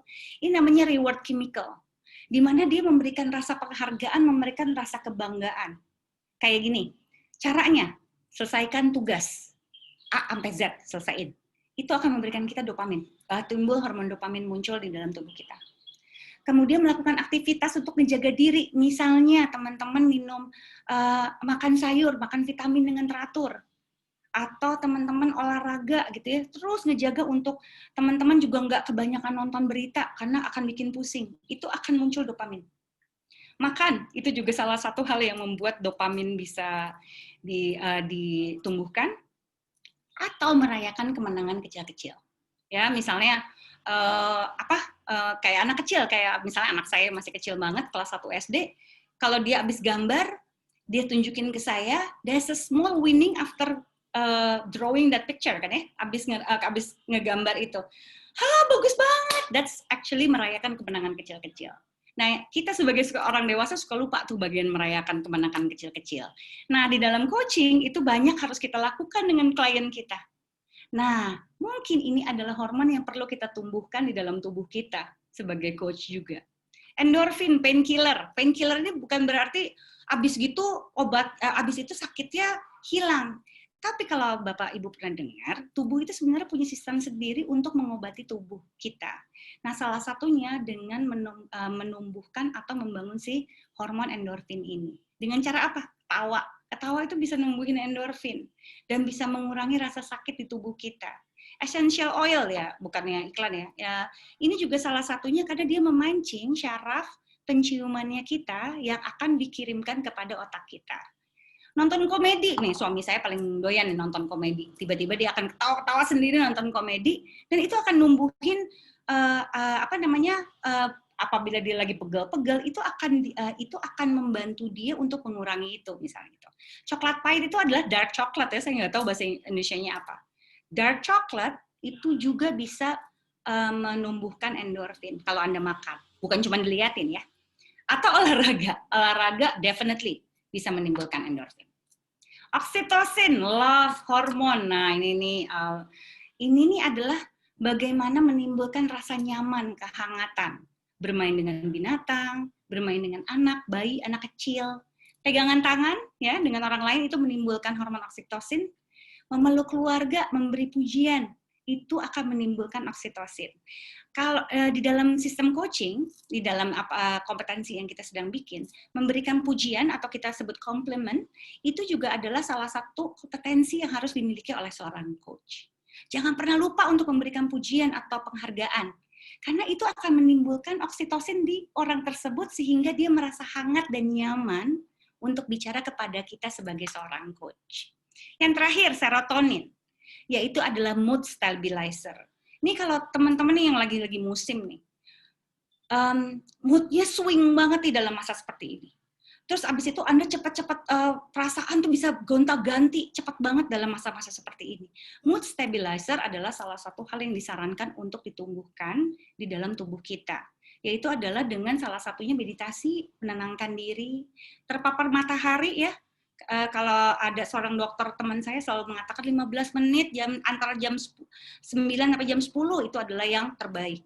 Jalan-jalan di alam itu kegemaran saya tuh ya, kalau trekking, berenang dan bersepeda. Jadi teman-teman, yang saya mau katakan adalah sangat normal kalau teman-teman mengalami naik turun mood, perasaan, atau apapun yang kita alami dalam masa ketidakpastian dan menghadapi COVID-19 ini. Tapi in the same time, kita bekerja sebagai seorang coach juga yang perlu kuat, yang perlu ada available secara emosi dan fisik untuk klien-klien kita. Mungkin akan sangat baik apabila kita mau melatih ini semua, menumbuhkan ini semua, dan juga untuk teman-teman mau terus meningkatkan self-awareness untuk siapa? Untuk teman-teman, untuk keluarga, untuk klien-kliennya, para coaches yang ada di sini, atau untuk orang-orang yang kita sayangi. Dari saya mungkin seperti itu aja, dan kalau misalnya ada pertanyaan, boleh langsung di chat. Terima kasih banyak untuk kesempatannya. Kalau ada yang mau bertanya, saya nggak punya, saya nanti akan berguru sama Coach Getty tuh ya, bikin YouTube dan segala macam. Saya baru punya ini. Jika Anda pengen untuk bertanya atau apapun, boleh juga ke saya juga bisa, atau lewat APCI juga sangat bisa. Itu aja dari saya. Terima kasih banyak ya. Mungkin kepanjangan, maafkan saya ya. Kalau ngomong suka nggak berhenti-berhenti. Jadi silakan saya kembalikan pada Coach Yasin lagi. Oke, terima kasih. Bapak Ibu, mari kita berikan tepukan tangan sekali lagi yang meriah untuk Coach Getty dan Coach Lista yang sudah sharing luar biasa di sore hari ini. Buat kita, kalau saya pribadi merasa lebih optimis, lebih ada rasa percaya diri dan memahami diri. Oh iya ya, saya tuh harus kayak gini ya. Bahkan 2 bulan ini ya, saya sedang mencoba gaya hidup sehat gitu ya. Karena ya memang perlu banyak perubahan dalam diri, termasuk bagaimana pola makan, ya, kemudian olahraga itu menjadi sangat penting di waktu-waktu pandemi ini. Gitu ya Bapak Ibu. Nah, kalau saya lihat di chat itu sudah ada beberapa pertanyaan. Ada pertanyaan yang khusus disampaikan kepada coach. Lalu kemudian ada juga yang tidak menggunakan nama. Kalau tidak menggunakan atau ditujukan kepada coach siapa, saya ajukan kepada Coach Lista dan Coach Getty gitu ya, untuk menjawab bersama-sama. Sendiri-sendiri mah. Oke, sebentar. Oke, di sini ada pertanyaan dari Coach Kuat. Bagaimana mengatasi sindrom setelah COVID yang ada efek kualitas hidup kurang akibat COVID? Ini sebenarnya sudah dijawab oleh Coach Getty, tapi kalau mau dengan audio boleh Coach Getty? Ya, jadi sindrom itu sebenarnya kita yang membentuk gitu ya, karena saya diskusi sama dokter yang ahli di bidang penyakit ini. Saya dengar dok, saya tanya gitu ya, apakah orang yang telah terkena COVID akan mengalami sindrom atau menurunnya fungsi organ tubuh lain. Jadi kalau menurut dokter itu enggak. Teorinya menurut dokter, orang yang sudah terkena COVID, gitu ya, kalau terkena virus, teorinya adalah dia tidak akan bisa terkena lagi. Itu teori virus gitu ya. Teori virus, artinya tubuh kita membentuk imunitas. Tapi hal ini tidak berlaku untuk COVID. Karena COVID sekarang punya 9 varian, di mana lagi diteliti ada varian ke-10. Jadi pada saat kita kena varian 1, kita imun terhadap varian 1. Tapi kalau kita kena varian 3, varian 4, kemungkinan kita bisa kena juga. Jadi jangan mentang-mentang udah kena COVID, besok nggak jalan-jalan, tulis, saya pernah kena COVID, tempel di jidat gede-gede sehingga tidak ditangkap Satpol PP karena nggak pakai masker. Itu nggak berlaku di COVID, teman-teman. Kita tetap bisa bawa virusnya, ataupun kalau kita imun terhadap virus COVID, kita bisa tularin teman-teman kita yang lain. Jadi, pakai masker itu bukan untuk kita, tapi untuk kita menghormati orang lain juga, gitu ya. Jadi, ini juga berkembang terus gitu, teman-teman. Karena virus ini bisa beredar di AC selama 30 menit partikelnya.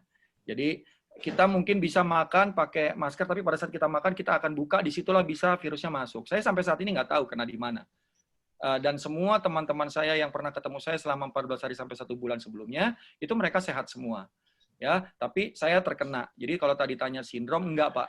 Jadi tadi Coach Lista udah sangat jelasin secara teknis gitu ya, antara bagaimana tubuh kita menciptakan obat buat diri kita sendiri sehingga menjadi imunitas, dan itu terjadi dalam kita menciptakan hormon-hormon endorfin ya, semua hormon yang tadi kita buat, dan itu sebenarnya kan aktivitas rutin kita sebenarnya. Kalau kita lakukan itu, kita nggak pernah tahu. Orang kita kan, oh pada beli sepeda, semua beli sepeda, karena nggak pernah dibilangin, ayo kita bentuk hormon ini yuk, untuk ini kita beli sepeda, kan nggak pernah ngomong begitu. Pokoknya kita main sepeda, kita lari, ikut-ikutan aja semua lari. Semua main sepeda, tapi kenapa main sepeda kena virus juga ya? Karena begitu dia setelah main sepeda, mereka duduk, mereka ngobrol, mereka ngopi, mereka buka masker mereka, di situ kenanya. Jadi bukan, itu orang yang main sepeda aja kena COVID, saya mah di rumah aja, bisa kena juga. Yang di rumah aja bisa kena. Ada ibunya teman saya yang kena stroke, di rumah aja padahal, tapi dia terpapar COVID. Kenapa? Karena anaknya rupanya begitu dia datang ke rumah itu, nggak cuci tangan, nggak apa, dia langsung ketemu ibunya, kebawa virus itu. Karena si pasien sakit ini lagi lemah, ya dia terpapar. Jadi kita nggak bisa bilang, di rumah pun kita nggak bisa bilang kita aman. Selama kita tidak mengikuti cuci tangan, jaga jarak, pakai masker pada saat kita lagi nggak enak badan, itu akan membuat kita benar-benar. Jadi sindrom itu nggak ada sebenarnya, Pak. Kalau saya tanya sama dokter ya, karena saya juga bertanya, saya bilang, kalau sindrom, saya ini pemain basket. Saya ini pemain basket veteran profesional, yang saya tanding Singapura, Malaysia, Kuala Lumpur, tanding ke Lombok, ke Batam, ke beberapa daerah, ke Jogja gitu ya. Orang akan bingung lihat saya. Kok Coach Getty kerjanya main basket dulu ya? Memang saya pemain basket awalnya. Saya itu waktu muda pemain basket nasional Indonesia. Setelah saya dewasa, tumbuh, punya anak, dan saya berkeluarga, olahraga itu nggak hilang dari saya. Semua anak saya atlet. Anak nomor 1 juga atlet basket, nomor 2 atlet basket dan judo, nomor 3 juga atlet basket. Semua sangat dekat dengan olahraga. Saya nggak pernah dibilang, kamu olahraga dulu biar nanti hormon endorfin kamu tumbuh. Nggak pernah dibilang begitu. Tapi saya karena senang aja, dan ternyata hormon-hormon itu setelah saya baca, saya melakukan semuanya gitu. Senang ketawa, senang nonton komedi gitu ya. Itu semua ternyata menciptakan hormon yang itu dibilang imunitasnya tumbuh. Ya, terima kasih nih Coach Lista. Karena saya nggak pernah dapat scientific hormon endorfin itu dari aktivitas ya. Yang saya tahu hormon itu tumbuh karena kita selalu happy, selalu berpikir positif gitu kira-kira. Silakan, saya balikin lagi ke Coach Yasin. Oke, terima kasih Coach Getty. Coach Lista ada tambahan? Di unmute dulu. Ya, udah semuanya sih dijelaskan oleh Coach Getty, memang seperti itu. Maksudnya mungkin karena punya request aku sih karena mungkin pertanyaannya banyak. Mungkin tadi yang udah dijelaskan Coach Getty mungkin udah jelas banget sih. Oke, siap. Oke, ini masih ke Coach Getty nih. Iya. Bagaimana mengatur mindset agar tidak parno terhadap COVID? Iya, tadi ya seperti yang namanya cognitive behavior therapy tadi ya. Tekniknya adalah kita menerima pesan semuanya. Kata Coach Lista tadi, sebenarnya pikiran negatif juga bisa membuat efek positif gitu ya. Jadi nggak semua hal yang negatif itu jelek, tapi kalau berlebihan itu membuat kita jadinya parno gitu, tuh namanya berlebihan gitu ya. Makan sesuatu juga berlebihan berbahaya gitu ya. Bergerak, yang olahragawan, dia olahraga, dia pengen olahraga supaya, Coach, saya mau hormon endorfin saya itu orang lain berproduksi 100%, saya mau 500%. Dia olahraga dari pagi sampai sore, ya kena serangan jantung. Ya, artinya apa? Berlebihan. Bukan berarti kita pakai hitung matematik, kamu olahraganya 1 jam, endorfinnya 100%. Saya olahraganya 2 jam, endorfinnya 200%. Ya, nggak gitu juga. Jadi, tadi yang saya katakan adalah bagaimana membangun mindset positif, ya Anda yang bisa program diri Anda. Ya, Anda yang punya kuasa terhadap diri Anda. Saya mau ketemu Coach Lista, katanya kalau ketemu Coach Lista selalu berpikiran positif. Emangnya Coach Lista dukun, gitu kan? Nggak bisa juga, gitu. Jadi teman-teman tuh harus berpikir bahwa saya nggak usah ketemu siapa-siapa, asal saya set diri saya untuk selalu melihat hal positif dari kondisi negatif, ya itu yang harus kita lakukan. Ya, 2 orang yang berbuat negatif hasilnya positif loh Bapak Ibu. Nah jadinya negatif juga bergerak bisa menghasilkan positif gitu. Jadi hal-hal ini ya semua hasilnya positif. Jadi kalau dibilang orang negatif dia nyolong motor, ya memang perbuatannya buat kita negatif, tapi hasilnya buat dia positif, gitu kan? Karena dia dapat duit gitu loh. Perbuatannya negatif, tapi hasilnya buat dia positif. Hasilnya buat kita yang negatif, tapi kan bukan kita yang lakuin, kita korbannya. Gitu. Kira-kira jawaban simpelnya saya menjelaskannya seperti itu, Bapak Ibu. Jadi saya memang terbiasa kalau menjelaskan kepada klien-klien saya itu hal-hal yang simpel. Ya, karena klien saya datang ke saya dalam pikiran yang sangat mumet, pusing, terus saya ajarin teori, saya gini, wah pusing dia besok, coach, saya udahan dulu coachingnya ya coach gitu ya. Jadi saya tuh selalu ngomong bahasa yang simple, pelan-pelan dia saya suruh baca gitu. Karena orang-orang yang takut ini orang-orang yang nggak pernah mau baca. Orang-orang yang mencemoohkan kita, orang-orang yang hanya melihat depannya, nggak mau belakangnya. Makanya saya buat video ya di YouTube saya itu paling lama 3 menit, 4 menit. Karena orang itu punya konsentrasi cuma 4-5 menit. Kalau saya bikin video 1 jam, dia nggak bakal lihat, kecuali memang disertasi doktoral ya, harus nonton sampai 1 jam gitu ya. Artinya kalau teman-teman nanti kita di APCI, kita akan bikin 1 menit, 1 menit, 3 menit yang agak dalam, 5 menit yang udah. Kita bikinnya video begitu. Jadi teman-teman akan banyak belajar karena memang kita harus nyadari ya kalau kita takut, karena apa? Karena kita belum cukup ilmunya. Kita khawatir karena apa? Karena kita belum dapat pengalamannya. Jadi ada 3 hal yang perlu teman-teman pelajari. Knowledge, experience, dan metodologi. Knowledge ikut training, experience cari mentor dengan mentoring, metodologi cari coach karena coach sangat metodologis. Jadi Anda bisa meningkatkan yang thinking, being, doing Anda dengan sempurna. Kira-kira gitu, coach. Silakan. Baik, terima kasih. Jelas ya. Nah, Coach Lista, saya berikan pertanyaan yang lain, boleh? Boleh, boleh. Nah, ini. Saya pilih pertanyaan agak ada berhubungan. Kadang-kadang tiba-tiba merasa sesak, langsung terpikir apakah aku kena COVID ya? Dan saat itu juga asam lambung juga naik dan pikiran sudah kemana-mana. Nah, gimana nih, Coach? Kalau gini, aku akan cerita juga dari pengalaman aku. Jadi pada saat COVID itu dimulai, saya sadar banget pada saat waktu itu saya baru pulang dari Jepang kebetulan. Jadi saya parnonya luar biasa. Jadi kalau ngomongin parnonya Coach Getty tadi ngomong gitu ya. Tapi benar, satu hal yang saya, tapi kesadaran itu baru belakangan. Di titik itu pada saat saya parno sesak nggak puguhan kalau bahasanya saya, itu akhirnya yang menariknya segitu powerfulnya pikiran saya. Aduh saya sakit nih, saya jadi beneran sakit. Pada saat itu. Tapi bukan sakit COVID. Saya waktu itu jadi kena alergi akut. Karena saya mempunyai alergi pada saat itu. Nah, jadi artinya pada saat saya nggak bisa ngendaliin karena berlebihan itu akan langsung berpengaruh pada tubuh kita. Karena apa? In the same time, ya, imun kita tuh turun. Gitu. Nah, pada saat itu, apa yang saya lakukan adalah saya banyak belajar untuk lebih belajar untuk merespon kalau bahasa saya gitu.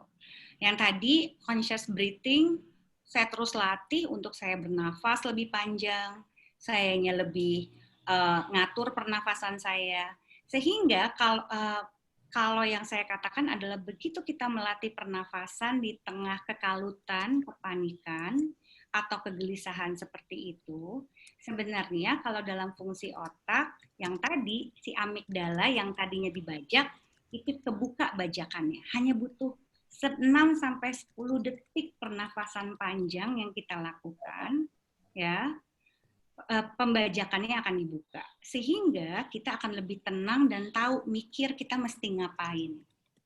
Begitu saya lebih tenang, apa yang saya lakukan pada saat itu konsultasi lewat online dokter tuh waktu itu. Itu yang saya lakuin.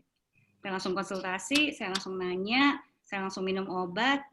Nah, saya cuma berpikir tentang satu hal. Kalau bagaimana COVID ini sebenarnya memancing kita untuk memperlihatkan ke saya adalah sifatnya saya nih. Di tengah saya kalau memang lagi panik, terdesak, itu saya kayak begitu tuh. Dan COVID itu buat saya kayak ngasih message sama saya untuk mulai kontemplasi sih. Liz, lihat lagi yuk cara saya kalau saya ngadepin sesuatu.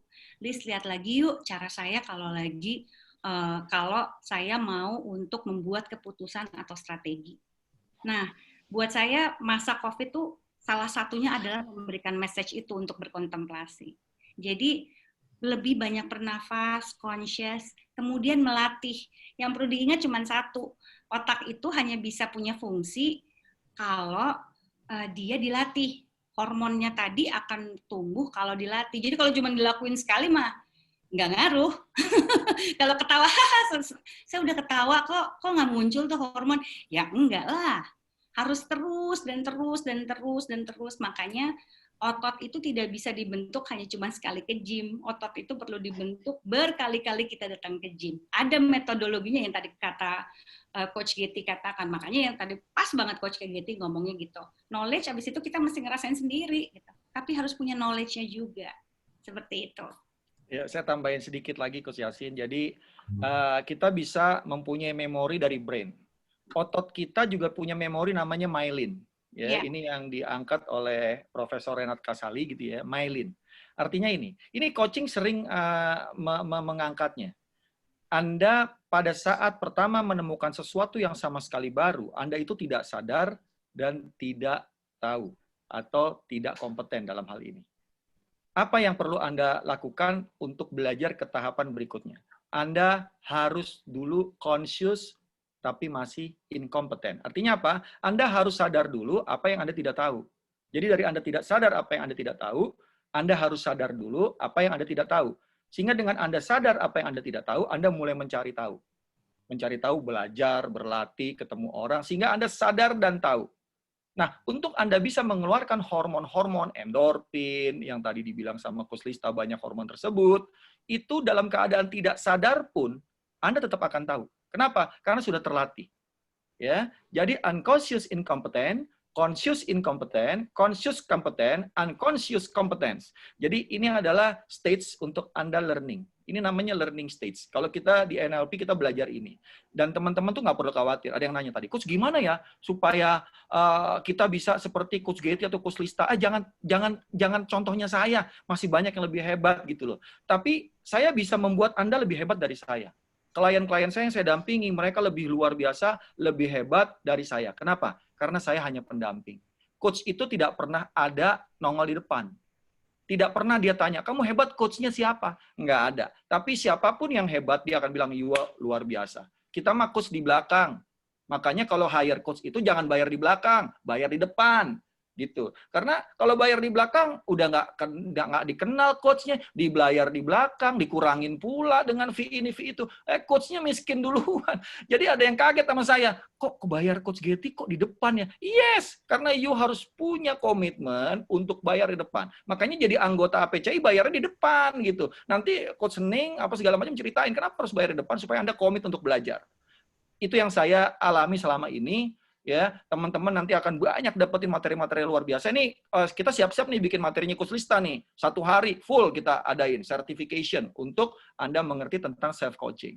Ya, dengan Coach Ning, SR. Nanti banyak coach-coach kita yang akan memberikan. Jadi teman-teman di sini kita memberikan potensi, memberikan yang namanya kompetensi yang luar biasa. Ya tadi melatihnya jangan langsung mau Coach, bisa nggak saya langsung dari tidak sadar dan tidak tahu, mau dalam keadaan tidak sadar saya tahu, Coach? Bisa. Saya kasih malam Jumat Kliwon ke Gunung Kidul. Nah, itu bisa ada. Ada dukun yang pakai menyan apa segala macam. Kita perlu proses semua, teman-teman. Kita perlu proses, kita perlu bertahap gitu ya. Nanti ada tahapannya sehingga Anda bisa menjadi orang yang hebat. Itu aja tambahannya. Silakan Coach Yasin. Oke, terima kasih Coach Getty, Coach Lista. Penjelasannya luar biasa. Waktu kita sampai jam 6, Bapak Ibu. Pertanyaan memang masih banyak, tapi saya akan pilihkan satu. Untuk selanjutnya nanti Bapak Ibu bisa masuk ke grup Telegram APCI ya. Dengan Coach Lista ataupun Coach Getty di situ. Ini Coach Lista mungkin ada satu pertanyaan mengenai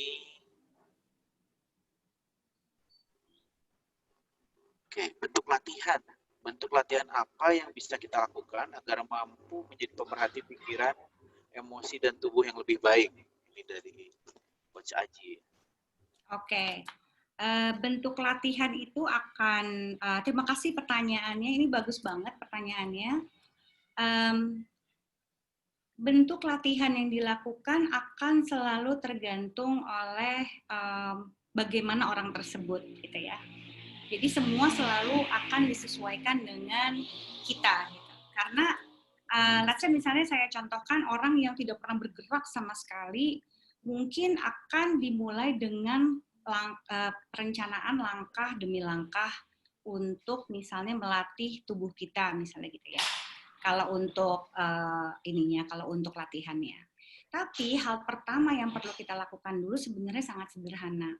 Sangat sederhananya itu adalah kita perlu belajar untuk selalu menenangkan pikiran kita. Kalau kata mentor saya di meditasi, kebetulan saya praktisi meditasi, mentor saya selalu mengatakan, coba deh kamu istirahat untuk kamu mengistirahatkan pikiran kamu. Gak usah mikir mulu, kasihan otaknya. Gitu. Jadi, apa yang bisa dilakukan adalah mungkin sesederhana seperti setiap pagi pada saat terpapar matahari, mungkin untuk lebih banyak diam dan latihan nafas yang panjang. Tadi juga saya lihat ada pertanyaan nih, boleh nyambung ya Coach Yasin ya, sama pertanyaan yang lain.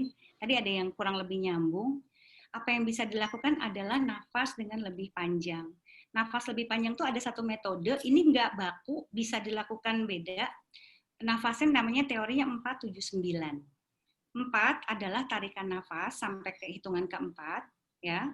Tahan sampai hitungan ke-7, keluarkan 9 detik dalam hitungan 9. Kalau orang nanya sama saya, kenapa sih kok ngeluarin nafasnya lebih panjang daripada narik nafasnya gitu? Nah, ini yang menarik. Kenapa? Karena pada saat kita mengeluarkan nafas, itu bukan hanya mengeluarkan oksigennya, tapi menstabilkan bagian tubuh kita yang kaku.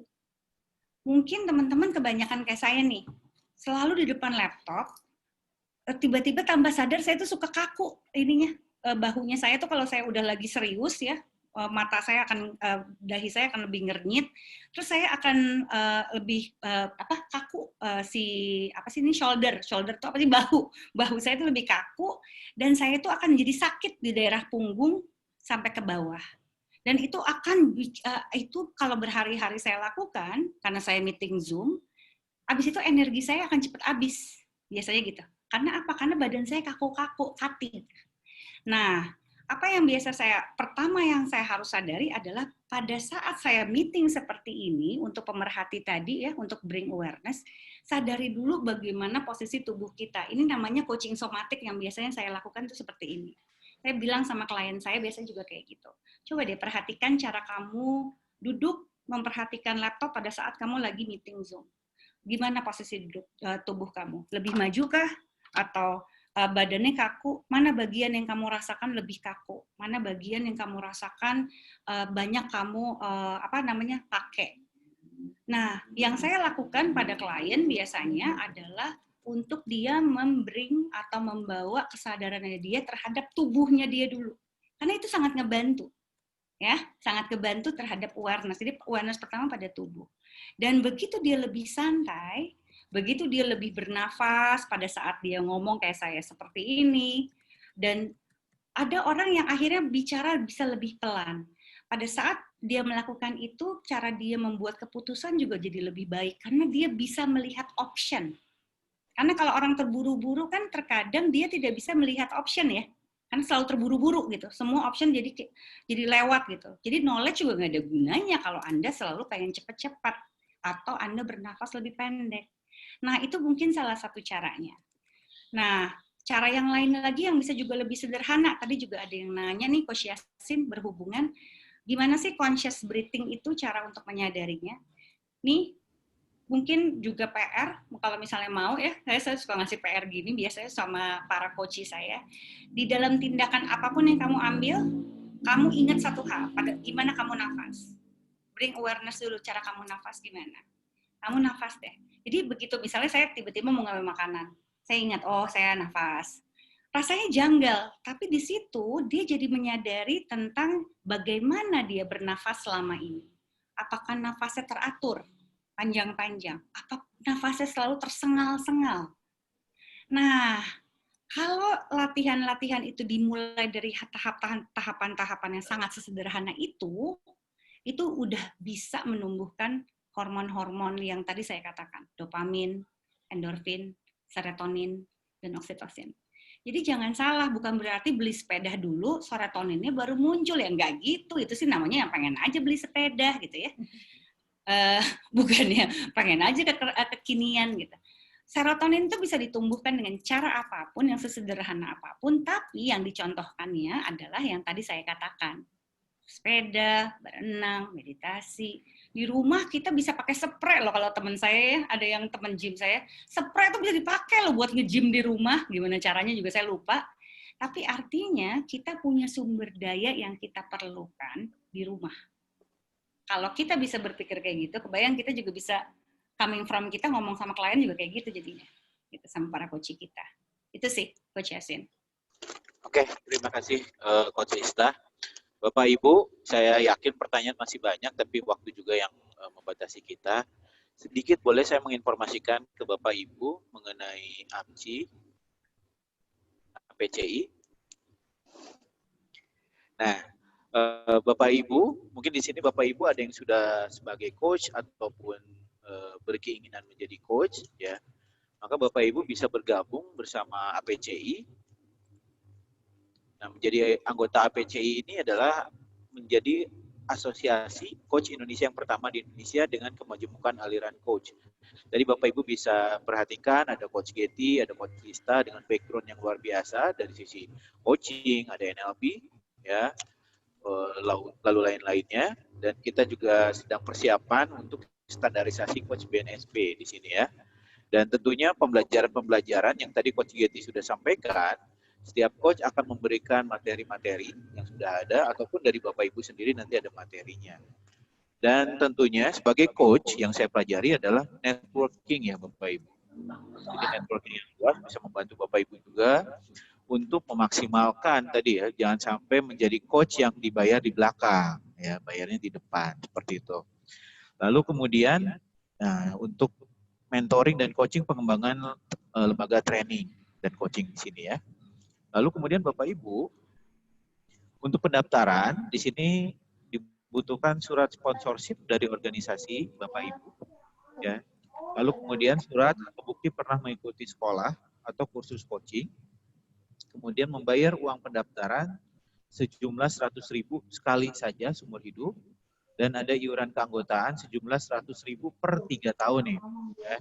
Nah, khusus hari ini, khusus sore ini, untuk uang iuran gratis bagi anggota yang daftar sekarang, ya, Bapak Ibu. Jadi dipersilahkan untuk Bapak Ibu bisa langsung mengisi form dengan tentunya menyiapkan tadi surat rekomendasi dari organisasi seperti itu ya. Di sini ada alamat webnya rebrand.ly/APCI 2020. Nanti akan disampaikan di chat ya seperti itu. Jadi Bapak Ibu bisa langsung klik di situ. Oke, baik Bapak Ibu. Kalau misalnya ada pertanyaan lagi terkait dengan keanggotaan, boleh mungkin ada satu pertanyaan.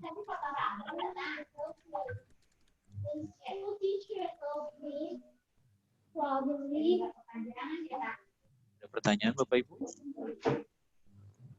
Terkait keanggotaan. Chat sudah ada Coach Yasin. Oke, satu aja ya Bapak Ibu. Di sini, oke. Caranya tadi sudah saya sampaikan. Yang kedua, untuk menjadi anggota APCI, bagaimana untuk yang perusahaan. Coach Lista atau Coach Dwi Arko bisa jawab, bantu jawab. Silakan Coach Lista aja langsung. Oh ya, Coach Lista silakan. Yang mana tadi pertanyaannya tentang tidak apabila tidak bekerja di perusahaan. Oke. Wirausaha mandiri. Salah satu saya kebetulan dari Departemen Keanggotaan. Teman-teman silakan kalau jika mau mendaftar.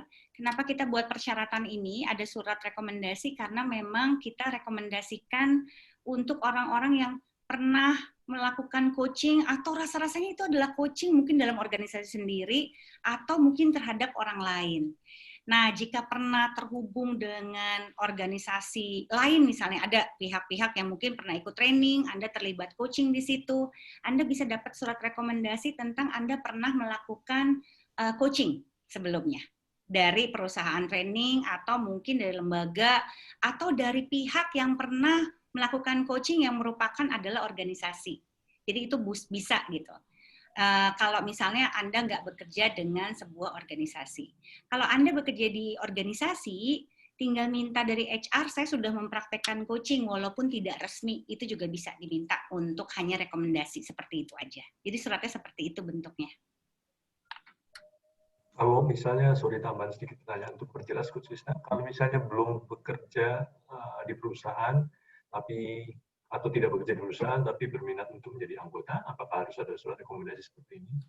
Kita sangat sarankan untuk teman-teman at least sudah pernah mempraktekkan tentang coaching ini terlebih dahulu untuk menjadi anggota umum. Walaupun tidak perlu harus berjam-jam ya, kita tidak ada persyaratan hanya melakukan 10 jam, 5 jam, enggak.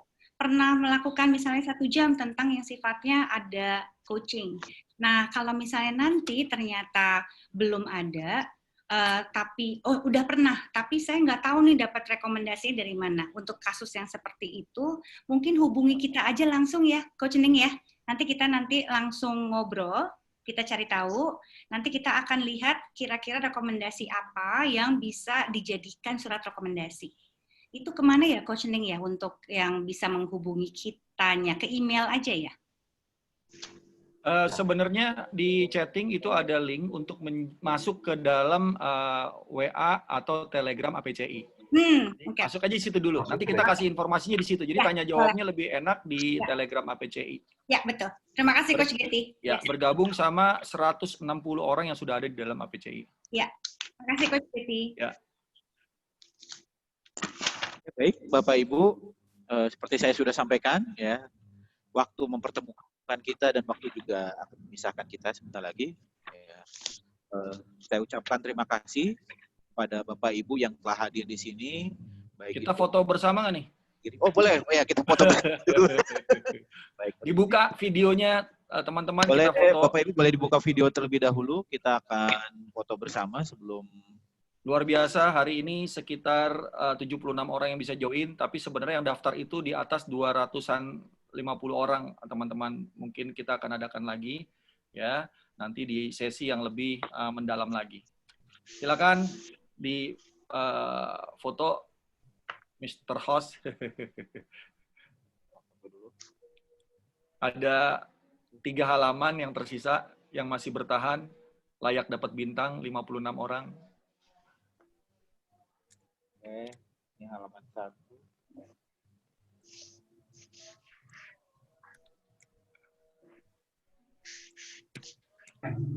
Oke. Videonya.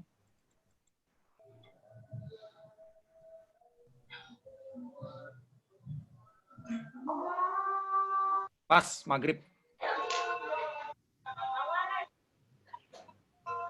Oke, siapa ditutup? Coach Yasin ditutup. Baik.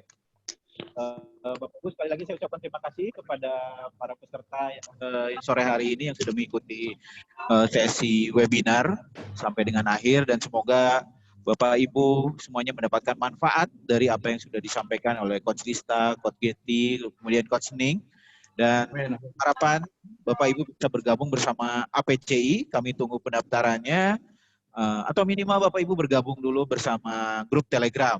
Dan terima kasih sekali lagi kepada Indo Event yang sudah memberikan bantuan yang luar biasa untuk sesi Zoom kali ini.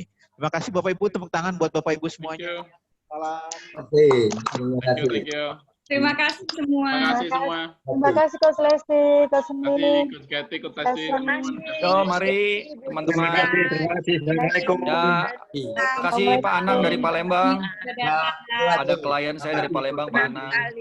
Yang lain.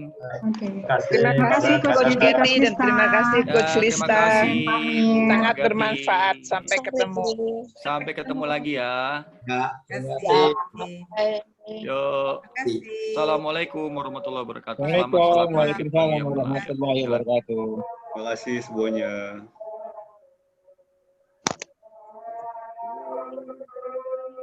Bye.